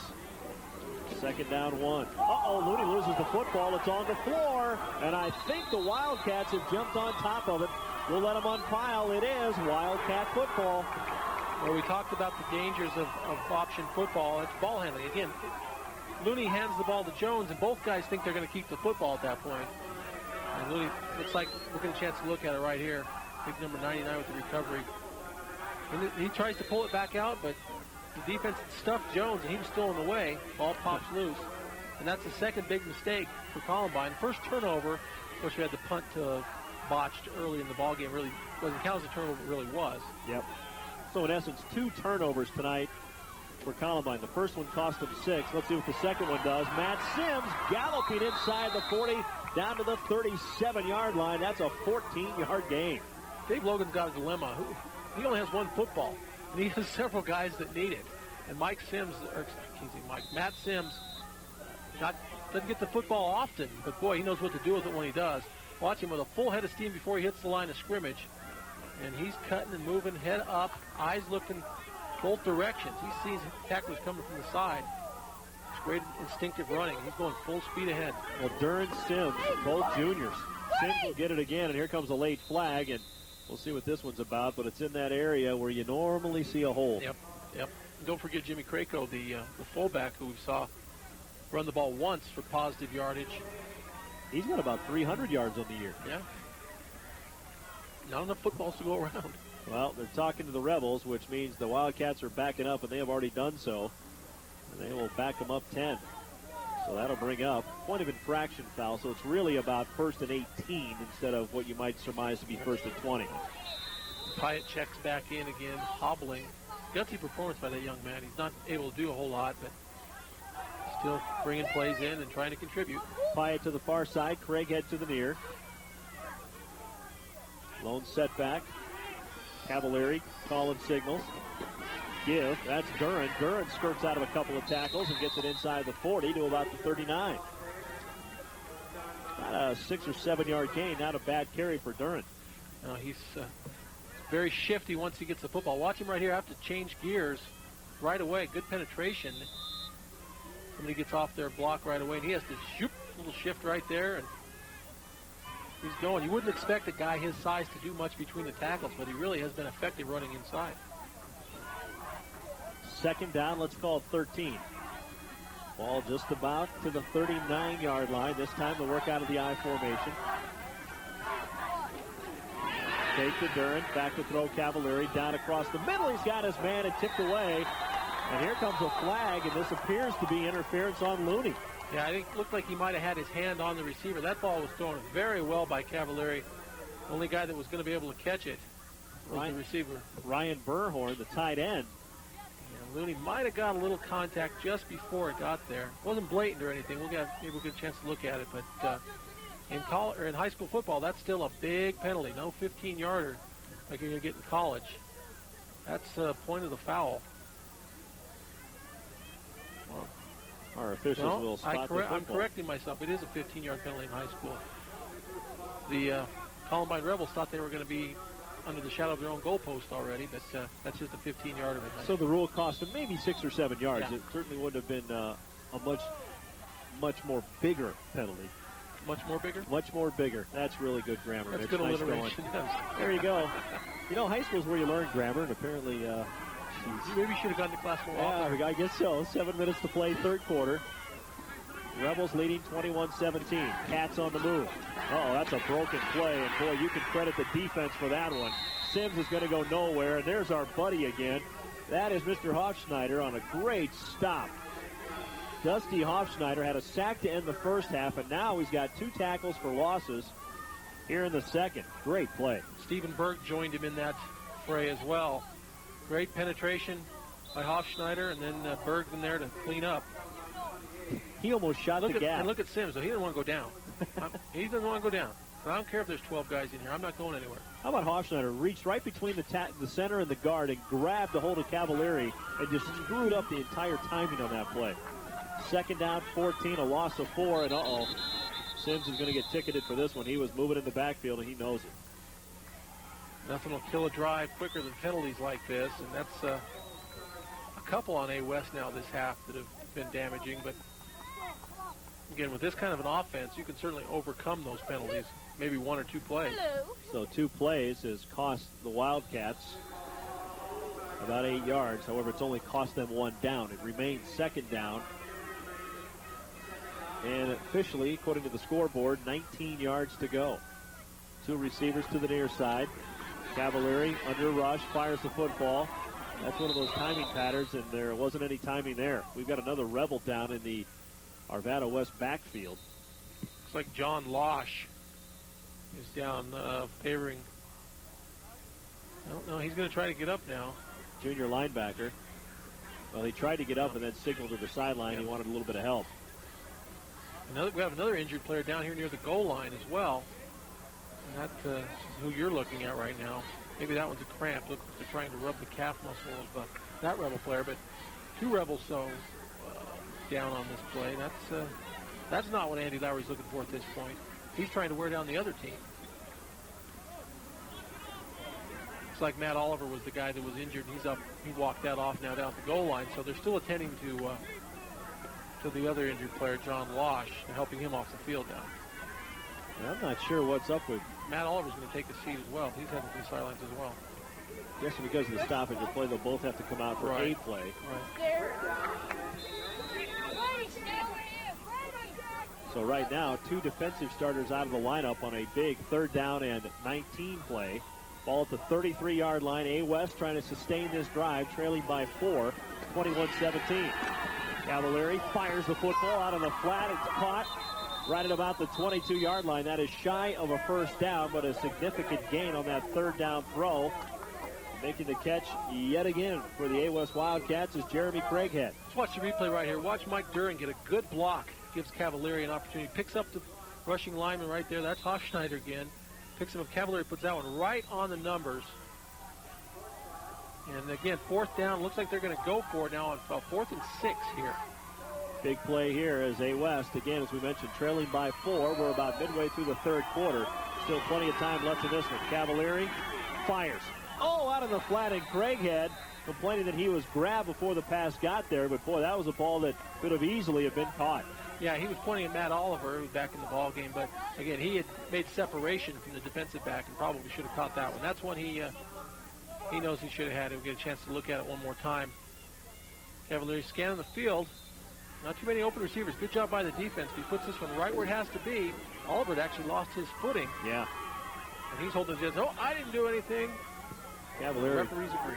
Put a little oomph on that pass. So the Rebels dodge a bullet after the turnover, and now they try and go back on the offensive. Landon Jones can't get started on that handoff. Fortunate to get back to the line of scrimmage. They picked him up, actually, at the waist. And he had his feet were moving. They weren't touching the ground, but they were moving. Well, it's a good theory because I've never seen anybody jump in the air and continue to run. So get him off his feet. I'm guessing he's going to slow down just a bit. Second down and 10. His legs were still moving. Yeah, isn't that amazing? Second down and 10. 4:40 and counting. Third quarter. Rebels, 4-point leader. Out of the wing tee again. Second down, 10. Looney, keeper. Toss, late toss. That one won't go very far either, as, again, that third running back in the backfield, Justin Flansburgh, took the late pitch and really ran out of room. Flansburgh looks physically a little similar to Lorenz and Jones, not a speedster, and you really need a little more foot speed to turn the corner on that play. And the defense had the answer. Defenses have had the answer thus far in the second half. We saw an offensive explosion in the first half, but good defensive adjustments made by both coaching staffs at halftime. These two coaches, Andy Lowry, Dave Logan, have been around for a while. Lowry in his 5th year at the head of the Rebel program. As you mentioned, Dave Logan in his 6th at Arvada West. Oh, man. Looney somehow steps out of 2 tacklers like a fish swimming upstream. Just shifts his body to the left not once but twice. Picks up the first down. That's a great description, too, because it does look like a fish swimming upstream. The A West defensive players moving forward, surging towards the ball carrier, and he's just fighting through him, as we see him right here. Just cut it back inside, and there he goes. Garrett Salmon Looney on the carry. Wow. First down all the way out to the 37-yard line, and the Rebels will set up shop again. 3.5 to play, third quarter. Give, first man through, that's Jones just bowling over people for 12 yards and another first down. Well, this is back to vintage Columbine football. They don't want to have to be in third and long and throwing the football. They want to chew the clock up, chew the yards up. We see Jones, nothing fancy. He's just going to take that football and go right up the chute. He's more than happy to knock heads with a defensive back. It took 4 Wildcats to slow and then finally bring him down. Landon Jones getting the tough yards inside, and Mr. Looney getting the tough yards about everywhere. Another first down, midfield. Give. Once again, Landon Jones. He's not just stepping through tackles. He's running over, around, and through tackles. And the balance is awesome because he doesn't get hit. One leg gets hit, but the other leg keeps moving, and he stays on his feet. You know, he's not taking, these aren't arm tackles he's breaking. No. You see a little counter action right here. He's busting through. You know, that's a good, well, that was an arm tackle, but then there's guys lowering their shoulders, and you're right, those are the guys he's running over. Back-to-back 12-yard gains, and they'll give it to him again until you only get about 5 or 6 this time. Landon Jones. You talk about a power back. And what we've seen thus far is they run Jones like this. They keep running him and keep running him, and they soften up the defense to the point that Looney can skirt the corner. And we'll probably see that play again here in a play or two. I was going to say, you have 2 choices. You can give your linebackers and defensive linemen some help on Landon Jones, and as soon as you do, you know Looney's going to find the corner, like you said. Looney keeps it that time. Boy, Landon Jones occupied about 3 tacklers. Looney bounces off him and picks up 5, actually 6, and another first down inside the A West 30-yard line, and the Rebels beginning to click. We mentioned Dave Logan's strategy coming in was to add an extra defensive lineman, go to the 5-3 defensive look. He calls it the Buckeye look. But that takes away an extra guy in support. And once somebody breaks through the line of scrimmage, there's an extra guy that's missing back there. Well, if this is the Buckeye look, Landon Jones is playing the role of the nutcracker. Yes. And Looney just on the keeper. It was third down and a yard, and he picks up about 5 right over the top of his center. Dusty Hofschneider doing it on both lines tonight. We haven't seen Matt Lorenz get into much action, especially here in the second half. But he's the third part of that 3-headed monster in the backfield, and he has the fresher legs right now. We'll probably see him before it's over. Something we haven't mentioned, we've talked about Hofschneider being a demon on defense, but he anchors that offensive line, and he is opening up some holes. And when they're not there, Landon Jones just opens them up himself, and he'll push the stack forward inside the 25-yard line. Another significant first down gain of about 4. Well, you'd expect your middle linebacker to be on most plays, and Ryan Palmer certainly is. He's a very fine middle linebacker for Arvada West, but they're doing a nice job of making sure, as you said, he occupies Hofschneider or Landon Jones. Somebody, he has to be there. He's not free to roam sideline to sideline and make a lot of plays. Landon Jones had 560 yards coming into this. And there's a toss play. Caught A. West by a surprise a little bit, but great recovery by that A West linebacking crew. Stops him at about the 20-yard line, shy of a first down. Well, there was Matt Lorenz trying to skirt the corner, but again, no substitute for speed, and that's the one thing this A West defense has an abundance of. They're tough to go sideline to sideline. That's why it's been the deceptions, the ball handling that have kept the defensive line or defensive players in the middle of the field. That's what's allowed Looney to get around the end. Third down sweeps have been trouble. Third down and a short 4, probably 4-down territory again for the Rebels. Everybody moves except Looney in the center. Well, Garrett Looney thinks it's on A West. That's not going to happen. That's illegal procedure. Now I believe that is the third illegal procedure call on the Rebels. Well, there's some stemming going on by the defense, obviously. They're jumping around a little bit, but they're allowed to do that. But that's not allowed right there. Getting a little head start from the offensive lineman. And, again, penalties can be a killer to this kind of an offense because suddenly that 3rd and short is now 3rd and long. 10 seconds and ticking here in the quarter, and it looks like the Rebels will let the clock expire, so they're going to walk the other way and give themselves a chance to come up with a perfect play on what appears to be 3rd down and just about 9. The Rebels on top 21-17, 3 quarters of play in the book. So a scoreless third quarter. Yeah, I would have bet against that.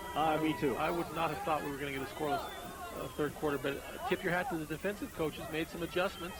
And of course, we've seen the only technical turnover of the contest in that third quarter. So we're still in a slugfest. I still agree with what you said earlier. Probably the last team in football is going to have a good chance to win. Maybe, and it's exactly what you expect from 2 top 10 teams in Class 5A. The Wildcats number 2 in Class 5A. The Rebels have worked their way up to number 9 in this week's poll. Next matchup, there it is, the Bear Creek Bears and the Chatfield Chargers renew their neighborhood rivalry. Well, Neighborhood rivalry. Bears. Yeah, okay. No, I don't think so. Okay. I don't think so. Tuesday, October the 27th, and again on the 30th. 8 o'clock kickoff. Thank you. That'll be a good one. Justin Holland will try to. Yeah. You look at the state's top-rated passer, 2,000 yards through 6 games. And he's 15 years old. Nice. You think he has agents already calling him? Probably skip not. the college recruiters. The agents are already saying, son, when you're done with your 4 years or 3 years of college, call me, we'll talk. Right here, yeah. You know, that's one thing you don't see yet. You see it in baseball. You see it in basketball. A lot, You see it in hockey. Kids right out of high school, right into a minor league system. But you don't see that in football simply because there's really no minor league system for the NFL. But no one's made that jump yet. 3rd down and 8, and that was kind of a broken play, but Looney hangs on to the football, and I think he got about a yard before the whole thing collapsed. We're in a tough spot right here now. 4th and about 7. Field goal from here would be about 52 yards, maybe. Probably not going to work. I think we're going to see it, though, aren't we? Maybe so. We tell you what, that offensive lineman's got the leg. Well, the kicker was Steve Trujillo last time we saw the Columbine Rebels, but that is not the case today. Doug Brace, who's done all the kicking today, punting and kicking, on to attempt. This will be a 41 yard the field goal. As Mark said. I can't read those yard markers and all that green out there. 41 yards from the burnt tundra. This for a 7-point lead. Oh, man, plenty of distance, but it is wide left. That could have been a 60-yarder and had a chance, but it was offline as he failed to push it far enough right to split the upright. So the Rebels come up empty, and it remains a precarious 4-point advantage. Wow. This was going to be nail-biting before it's over with. 21-17, Columbine leading A West. The Rebels get the football back with 11 minutes and 10 seconds to play. The 4th quarter just underway. When you talk about what a job Dave Logan has done in his 6th year, 53 wins, 17 losses. There's the give right up the middle. Dern, did he lose the football? I think he got it back. He didn't get it back, but someone fell on it for him. But he had 1st down yardage, but I think the fumble is going to push it back a yard. And they're marking that. It wasn't indeed a fumble. So I think Ryan Burkhorn fell on the football, the tight end. Wildcats down by 4, but they have yet to cough up the football. I think you have to really make a mistake. Exactly. And that's the main reason they're still hanging around. They turned it over 5 times a week ago against Bear Creek, so that part's got to make Dave happy. And again, a botched punt snap to start this game gave A West its first 7 points. Fake toss, handoff, second man through, and they fumble it that time. And the Rebels, I believe, have pounced on top of this one. Yes, they did. Jimmy Krako with the carry and the cough up, and boy, he is frustrated with himself. We saw that play work earlier, the fake toss and then just hand it to the fullback. But this time, I think ball carrier, tackler, and ball all arrived at the same time. Get a chance to look at it right here. See the fake toss, hand it to Krako, and bang, he's hit right away. And it comes loose. Hard to see who fell on top of it, but happy group of Rebels. So now the Rebels take advantage, or try to take advantage of that first A-West turnover of the night. Funny, we just happen to be talking about that, huh? There's Matt Lorenz on the end around again, the counter play, as it were. They've done such good work up the middle that's got to make going around the end a little bit easier. But A-West, again, with that good speed, has been able to get out there and make the play, keep the gains to a minimum. Second down, a short 8. Ball at the 29-yard line of A-West. Columbine with a 4-point lead, looking for some insurance. Looney rolling left, under heavy pressure. Look out, hit and brought down for a monumental loss all the way back to the 44. That's a 15-yard loss. And I think in situation there, Mark, he just couldn't square his shoulders to even throw the football away. Well, that's what's difficult about rolling to your left when you're a right-handed thrower. We'll watch Chris Chavez come in and make a great play. But, again, they fake the counter action. He's going to roll out. He's looking maybe to dump it off in a screen action. But Chris Chavez makes a nice play. Think you saw a little hold action there? No, what I saw was an offensive lineman thinking the play was going the other direction, I think. And he was blocking the defender right toward Garrett Looney. Third down and more than they care to talk about. The Looney right up the gut has got all that yardage back and a little more down to the 23. Wow. My goodness. The old quarterback draw, not a lot of deception involved. Looney dropping straight back to throw, takes a couple steps and then bolts right up the middle. That's got to be disheartening to the A-West defense after the nice play they made the play before. Now we're back into a third and manageable situation actually a fourth down and manageable situation. What will they do? They're in that same end of the field. They might go for the field goal. You need that 7-point lead at this point. Well, this is a big decision, so Andy Lowry and the Rebels want to take a timeout and talk it over. Garrett Looney will head to the sideline. Fourth down and just about 5 yards. They need to get the ball to the 19-yard line to move the sticks. And I guess the contemplation here would be another field goal. Here comes Doug Brace. Yeah, he's going to try it again. Good. No problem distance-wise. We saw him moments ago kick it well past the goalposts. And this time he is perfectly centered in the field and might have a little trouble pushing the ball last time. So let's see if he can just hit another straight one. He'll be in good shape. In the middle of the burnt tundra. The burnt tundra. You got to get a copyright on that line. How about the toasted tundra? Toasted tundra. There we go. It is certainly that. It ain't frozen, but it's toasted. Ball will be spotted down at about the 32, making this a 42-yard field goal attempt. Now, it's really amazing. It's not coincidental, but all these great schools that have great soccer programs come up with a kicker that can be the difference in most games. Uh-oh, he shanks that one. That's going to have to hurry. And it's good! That was a wounded duck, but it had just enough wing power to just barely clear the crossbar by, what, a foot? Yeah, it couldn't have been much more than that. He might even hit the kicking tee. He hit the ball so low, got good height on it, but didn't look like it was going to have the distance. Got there barely. Well, that tells you what kind of leg he's got, too, because he basically, for him, I'm sure that's a shank. 42-yard field goal gives the Rebels a 7-point margin. Good chance to look at it right here. Again, that's that bad turf. He kicks it very low. Let's watch the body English right here. Oh, not going to see that. Here comes the split. Crawl over that. Oh, just did. Crawl over that crossbar. It's not by how much. It's just how good. And again, now that 7-point lead. A little bit of a comfort zone for Andy Lowry. Sure, Rebels a little disappointed they didn't take better advantage of that turnover, but Garrett Looney being sacked for a 15-yard loss, that'll put a damper on any offense. Yeah, absolutely. And again, a great play by him just to get him back in field goal. Right, I was going to say, I don't think it was really Garrett's fault that he was sacked back there because, again, the play designed to roll him to his left, and as a right-hander, you got to get those shoulders square before you can even get rid of the football, and I'm sure he'd like to have the play over again, but you're right, he certainly atoned for it with that great quarterback draw. So 8:33 to play in the game, 24-17. That's offsides. That's the one problem with that play. And there's no doubt the guy jumping off sides was Don Klein. You run across the football, the line at the 40, before or after you kick it, that's illegal procedure or offsides. Yep. And I'm sure Andrew Lowry's thinking, guys, let's not do that. So we've seen the one negative of that possible play. Well, I didn't really understand the purpose of that formation until tonight, until we've seen the, as you termed it, Trojan horse onside kick attempt. But there, as you said, the downside to it. This is an escort service. Let's see who goes offsides this time. Well, they stop a yard short just to be safe. So A. West now spreads back out into its normal kick return formation. Oh, Doug Brace with the big 42-yard field goal to give the Rebels a 7-point lead. Will kick it away normally. Nope. Another number. Hasn't been fielded yet. Finally picked up, hit, and brought down right away at the 35-yard line on the return. I think that was John Degner. Nope, I take it back. That was Tony Bass. And they want to keep the ball out of the hands of those quick return guys. And they'll give up a little bit of field position to do that.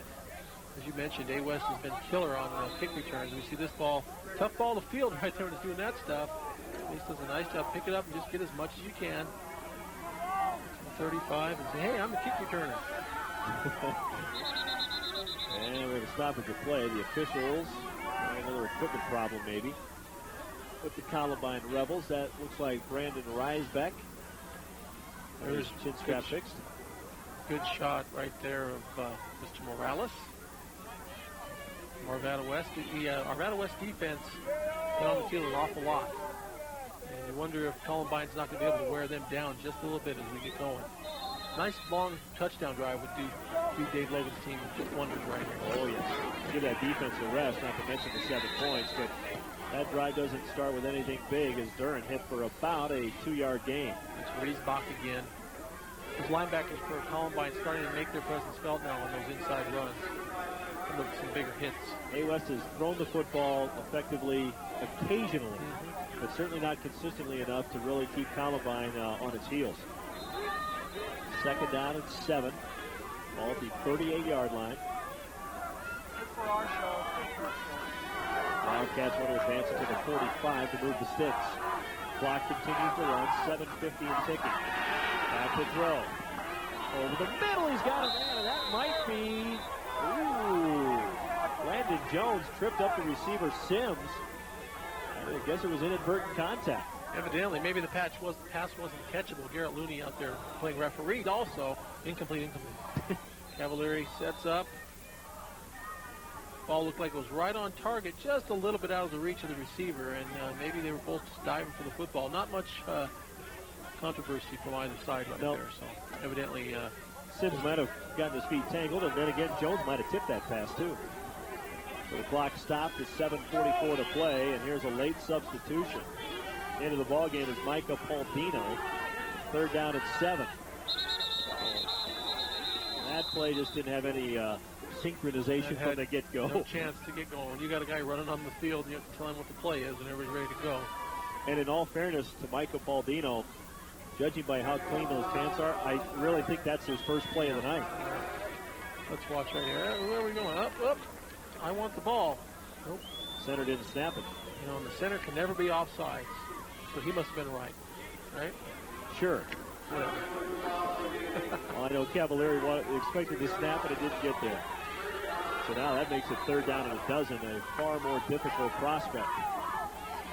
Ball needs to get to the 45. Cavalieri back to throw. Here comes the rush. Steps out of trouble. Fires the football. Nice retreating defense by the linebacking crew for the Rebels. That is John Losh, who left this game earlier with an injury. Yeah, he made a nice play right there. Brad Pyatt was in the ball game as a wide receiver on that one. And again, as you mentioned, Mitch, just being used as a decoy because he was actually open. I don't know if we'll get a chance to see it on the replay right here. No, it's a little tight shot. He was open, but Cavalieri never looked at it. And when the defense knows that, they can drop a few extra guys in the vicinity of those receivers he's going to throw to. A nice play by the linebacker. Yeah, that looked like it was going to be a completion if not for Losh. Side-winding punt. Takes a kind of a neutral bounce. I thought it was going to take a big hop there for A. West, but it didn't. It'll be rolled dead at around the 28-yard line. So the Rebels hold. A. West staring at a 7-point deficit with 7:24 to play, and right now they're thinking about a big defensive play. Well, they need to make something happen again. Just had the one turnover now for Columbine, but the A West defense needs to make something happen positive. They made a few big plays already, but it seems like every time they do, Garrett Looney takes it right back and rights the ship for the Columbine offense. Pretty big crowd on hand for this football game, as you might expect. A big rivalry in 5A Jeffco. Two of the state's top 10 teams having at it. Flag flies into the pile on a very modest gain for the Rebels. Boy, the defenses have really stepped up in the second half. We thought we were going to have a track meet at halftime. It was 21-17 at the intermission. We have seen a field goal in the second half through roughly 17 minutes of play. I know Dave was disappointed with the way his defense played last week, especially in the first half against Bear Creek. We're seeing a much tougher effort from them, especially now in the second half. They've really stepped up their play. So first down and 20 for the Rebels, and Garrett Looney's awfully good, but you don't want to put any quarterback in this position. That ball get on the floor? I think Looney bobbled the snap. Yep. They get back on top of it, but there's a wasted down to bring it up second down and 20. And this is not what the Columbine offense is all about. Not sure we'll get a chance to look at that again, but I think Looney just lost the handle. You see him wiping his hands off right there.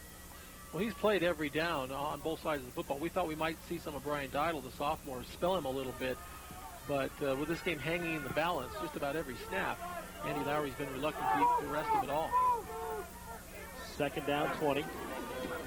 Hand off right up the gut. They'll get it out across the 20 to about the 22, but that'll bring up third down and a whole bunch. You got to believe with a 7-point lead that Columbine's going to play things a little close to the vest here, try to minimize the risks on offense. And the A West defense knows that, especially if we do, right? We know it, they know it, and that's going to make it doubly tough to run up the middle. Third down, let's call it 18. Halfway through the fourth quarter. Rebels, quick kick. Kicked away by the Rebels. That is Matt Lorenz on the boot, and he gets a huge Rebel bounce inside the 25, inside the 20, down to the 17-yard line. That is a 51-yard kick with no return. That's beautiful. Again, you talked about it a couple times about the talent of the A West return teams. That's how you stop it right there. We're going to take a quick timeout, but we come back. The final 5:58. Rebels lead the Cats 24-17.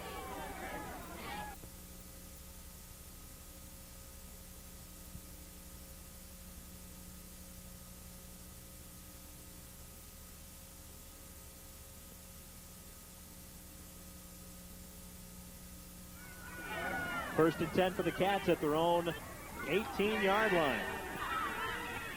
Cavalieri fires the ball downfield. He's got a man, and just off the fingertips of Jeremy Craighead, and another catchable ball, although a tough angle. Well, tough angle, but he short-armed it. He kept his arms close to his body instead of reaching out to catch the ball with his hands, and I think that's one that both he and Dave will look at on film and say he should have caught. Nice throw by Cavalieri. We see him go back here in the pocket. It's a lot of air, just exactly what he needed to do. Let's look over his opposite shoulder, which is always tough, but got to get those arms extended. And if he catches it, he may go a ways, too. I'll be surprised to see that play again. We saw A West run consecutive pass patterns earlier in the game. Second down. Here comes the blitz. Hit and brought down as Cavalieri. Loss of about 5, back to the 14. Craighead was running all by himself right up the hash mark. And if Cavalieri had had a second to throw the football, that could have been 6 points. And Dave Logan's telling Cavalieri, right, you don't see him right here, but he's looking right there. Guess who? Guess who? Dusty Hofschneider again. Second sack of the night, his fourth tackle for loss. But you know what? I think that was the same play. It was. And Craighead, he was wide open. You know what? Wide open. Wouldn't surprise me to see it 3 times in a row, especially now when you're looking at 3rd and 14. 5-10 and ticking. Fourth quarter. Rebels stubbornly holding on to that 7-point lead. Well, they'll try the out route. This is thrown for the far sideline, and Mike Duran out there, and he kind of short-armed it, and he'll go down and shake it up momentarily. Well, that's an interesting call. We've seen that a couple times. The fade pattern to Duran, not big. He's a running back by trade, not a big target. That's normally a pass you throw to a tall receiver. But obviously, Cavaliers trying to get a lot of air under the ball, Maybe maybe Duran's a good leaper and he wants to throw it to him, but that's a real tough play for the kid to catch and come back down in bounds. Well, he was open. It looked like he kind of short-armed it just a little bit, too. So punt time, and Duran will punt. 1, 2, 3 flags hit the turf. There's Looney with the fielding the punt. I think he saw the flags and just figured he'll save himself one more physical beating. He'll get to do it again. I'm not sure what. Well, I think the Rebels are just going to decline that and take the field position. And I guess at this point you want to eliminate as many possibilities of a turnover as possible. You've already cleanly fielded the punt. Might as well take it right near midfield. Again, they'll go to work and try to stay out of the situation they were in a few moments ago, where they got backed up by mistakes. Just 3-4 yards at a time is all this offense is looking for. See Craighead getting a little instruction from his coaches here on the sideline. He's got to be seeing that pass play over and over in his head, that first down play. Quick hitter again. I think that's Jones. He'll get a couple, but, well, you thought this A West defense was under the gun defensively before. Now they got to get the football back with 4:40 and counting in the fourth quarter. This has been a very hard-hitting, well-played football game. I think both coaches have to be happy with the effort their kids have put out, coming off a difficult loss a week ago, both teams. It's been a very spirited football game. Could be an omen for A West. Not that they've lost this game yet, but a year ago they were 0-2, ran the table to win the state title. Oh, Looney with the keeper, zigzagging his way through traffic. Very, very close to the first down marker. We'll see where they spot it. I swear that ball was, Jones had the ball, was in the line, and Looney took it back from him. It's really, right here. We'll get a chance to see it. I think he gave that ball to Jones, and he said, nope, give it back. I'm going to keep it. And then he's going to duck and dart his way around the end, pick up 10 yards. Well, here's third down and a half a yard, and this is nearly mission impossible for this A West defense. Looney is so deceptive and quick with this football. They move the sticks here. They can keep the football down to about, inside the 2-minute mark. Third down and a yard. Looney straight ahead. Uh-oh, the ball gets coughed up and shot back to midfield. Somebody got a helmet on the football, and A West has jumped on top of it. Mitch, you talked about a big play by the defense. They don't come any bigger than that one. I don't know how the ball possibly came out of there. Garrett Looney being helped to his feet by his teammates now. Just a quarterback sneak. You're right, it must have just been a helmet or somebody's hand came flying in there and batted the ball back out. I don't think I've ever seen a play like that before where the football comes spurting out of the pile like that on a quarterback sneak. That's about a 9-yard cannonball shot right out of the arms of Looney. That had to be a helmet right on the football. Had to be. We'll get a chance to see it again right here. Not often you look for a highlight on a quarterback sneak, but watch him just dive straight ahead. Somebody's flying in there. Yeah. Yep, there it was. Hard to see who it was. There goes the football. Unbelievable. Super playing on first down as we return to live action. Sims with the carry, significant yardage, picks up about 7. Second down and a long 3 upcoming for Arvada West. So they were moments away from extinction in this game, and suddenly new life following the turnover. Down by 7, 2nd and 3. And oh, what a great defensive play. And do we need to say his name again? Jeez. A man among boys.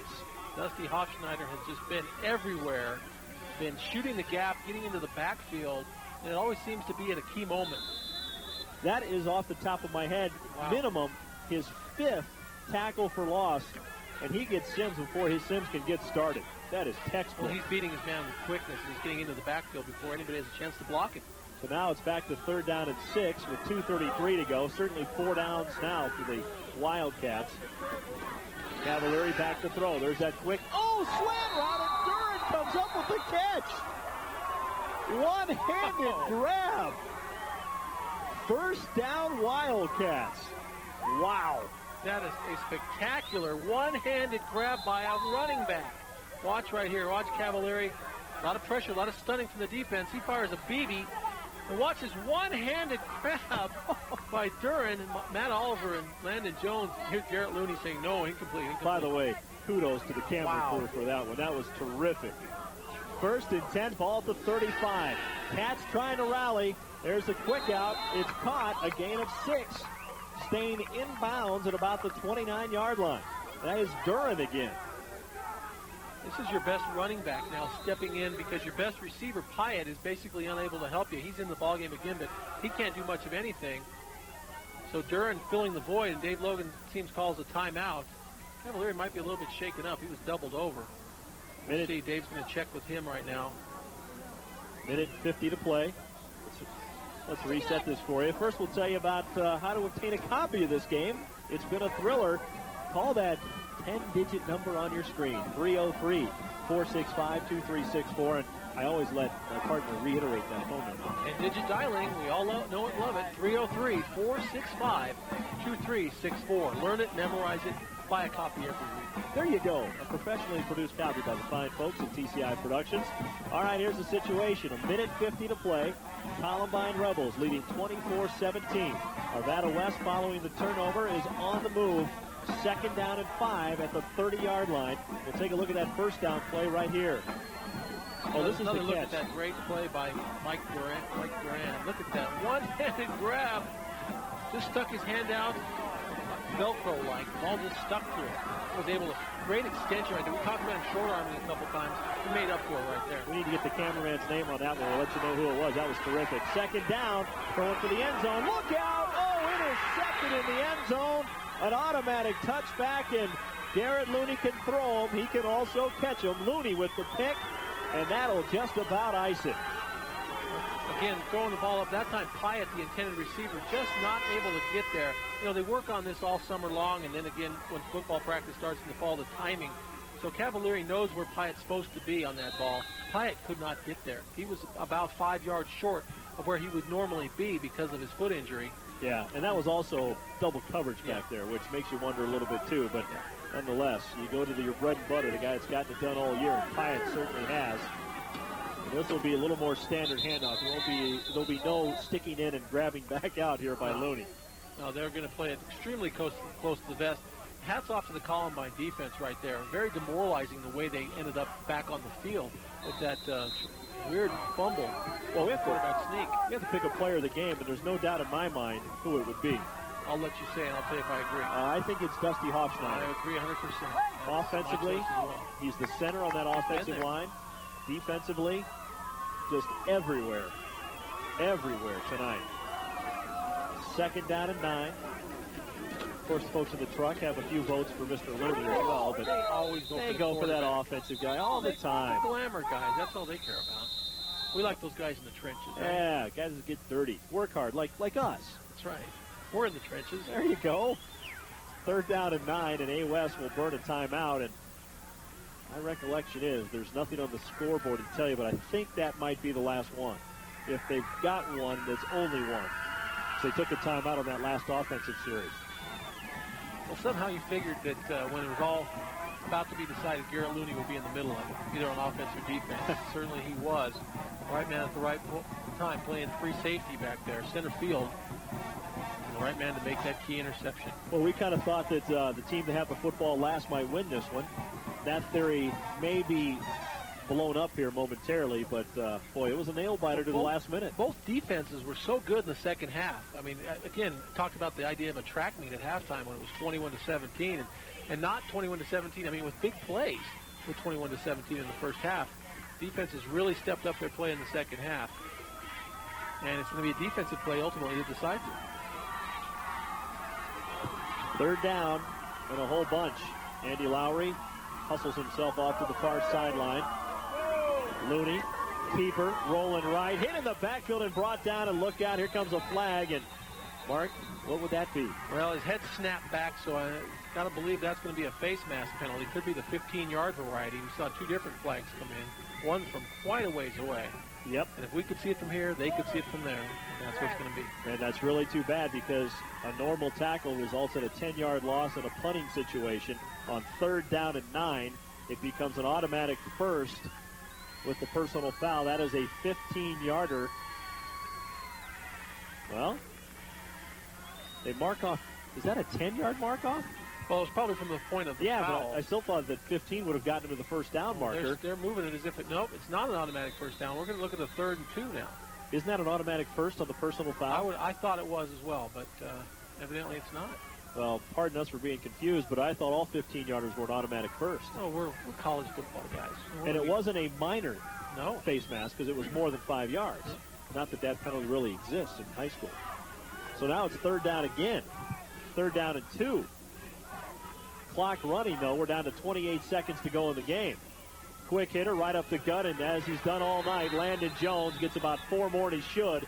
That'll burn it up, and the Columbine Rebels realize they have come up with a monumental victory as this program continues to build under Andy Lowry. They will move to 6-1 on the year, 2-1 in the conference, and the A-West Wildcats have got a problem, 1-2 in 5A Jeffco play. Yeah, we knew this league was going to be tough, but you don't expect the defending state champions to get 2 losses, especially in back-to-back contests. We are down to 9 seconds. The Rebels won't run another play, and that's a hopped-up bunch. And Andy Lowry gets the cooler shower over there as the water cooler. He gets a double-barrel shot, and the Rebels celebrate perhaps one of the biggest wins ever in the history of Columbine High School, and it's been around a while. The final count, 24-17, Columbine over the Rebels. We'll be back to put a wrap on this one for you in a moment.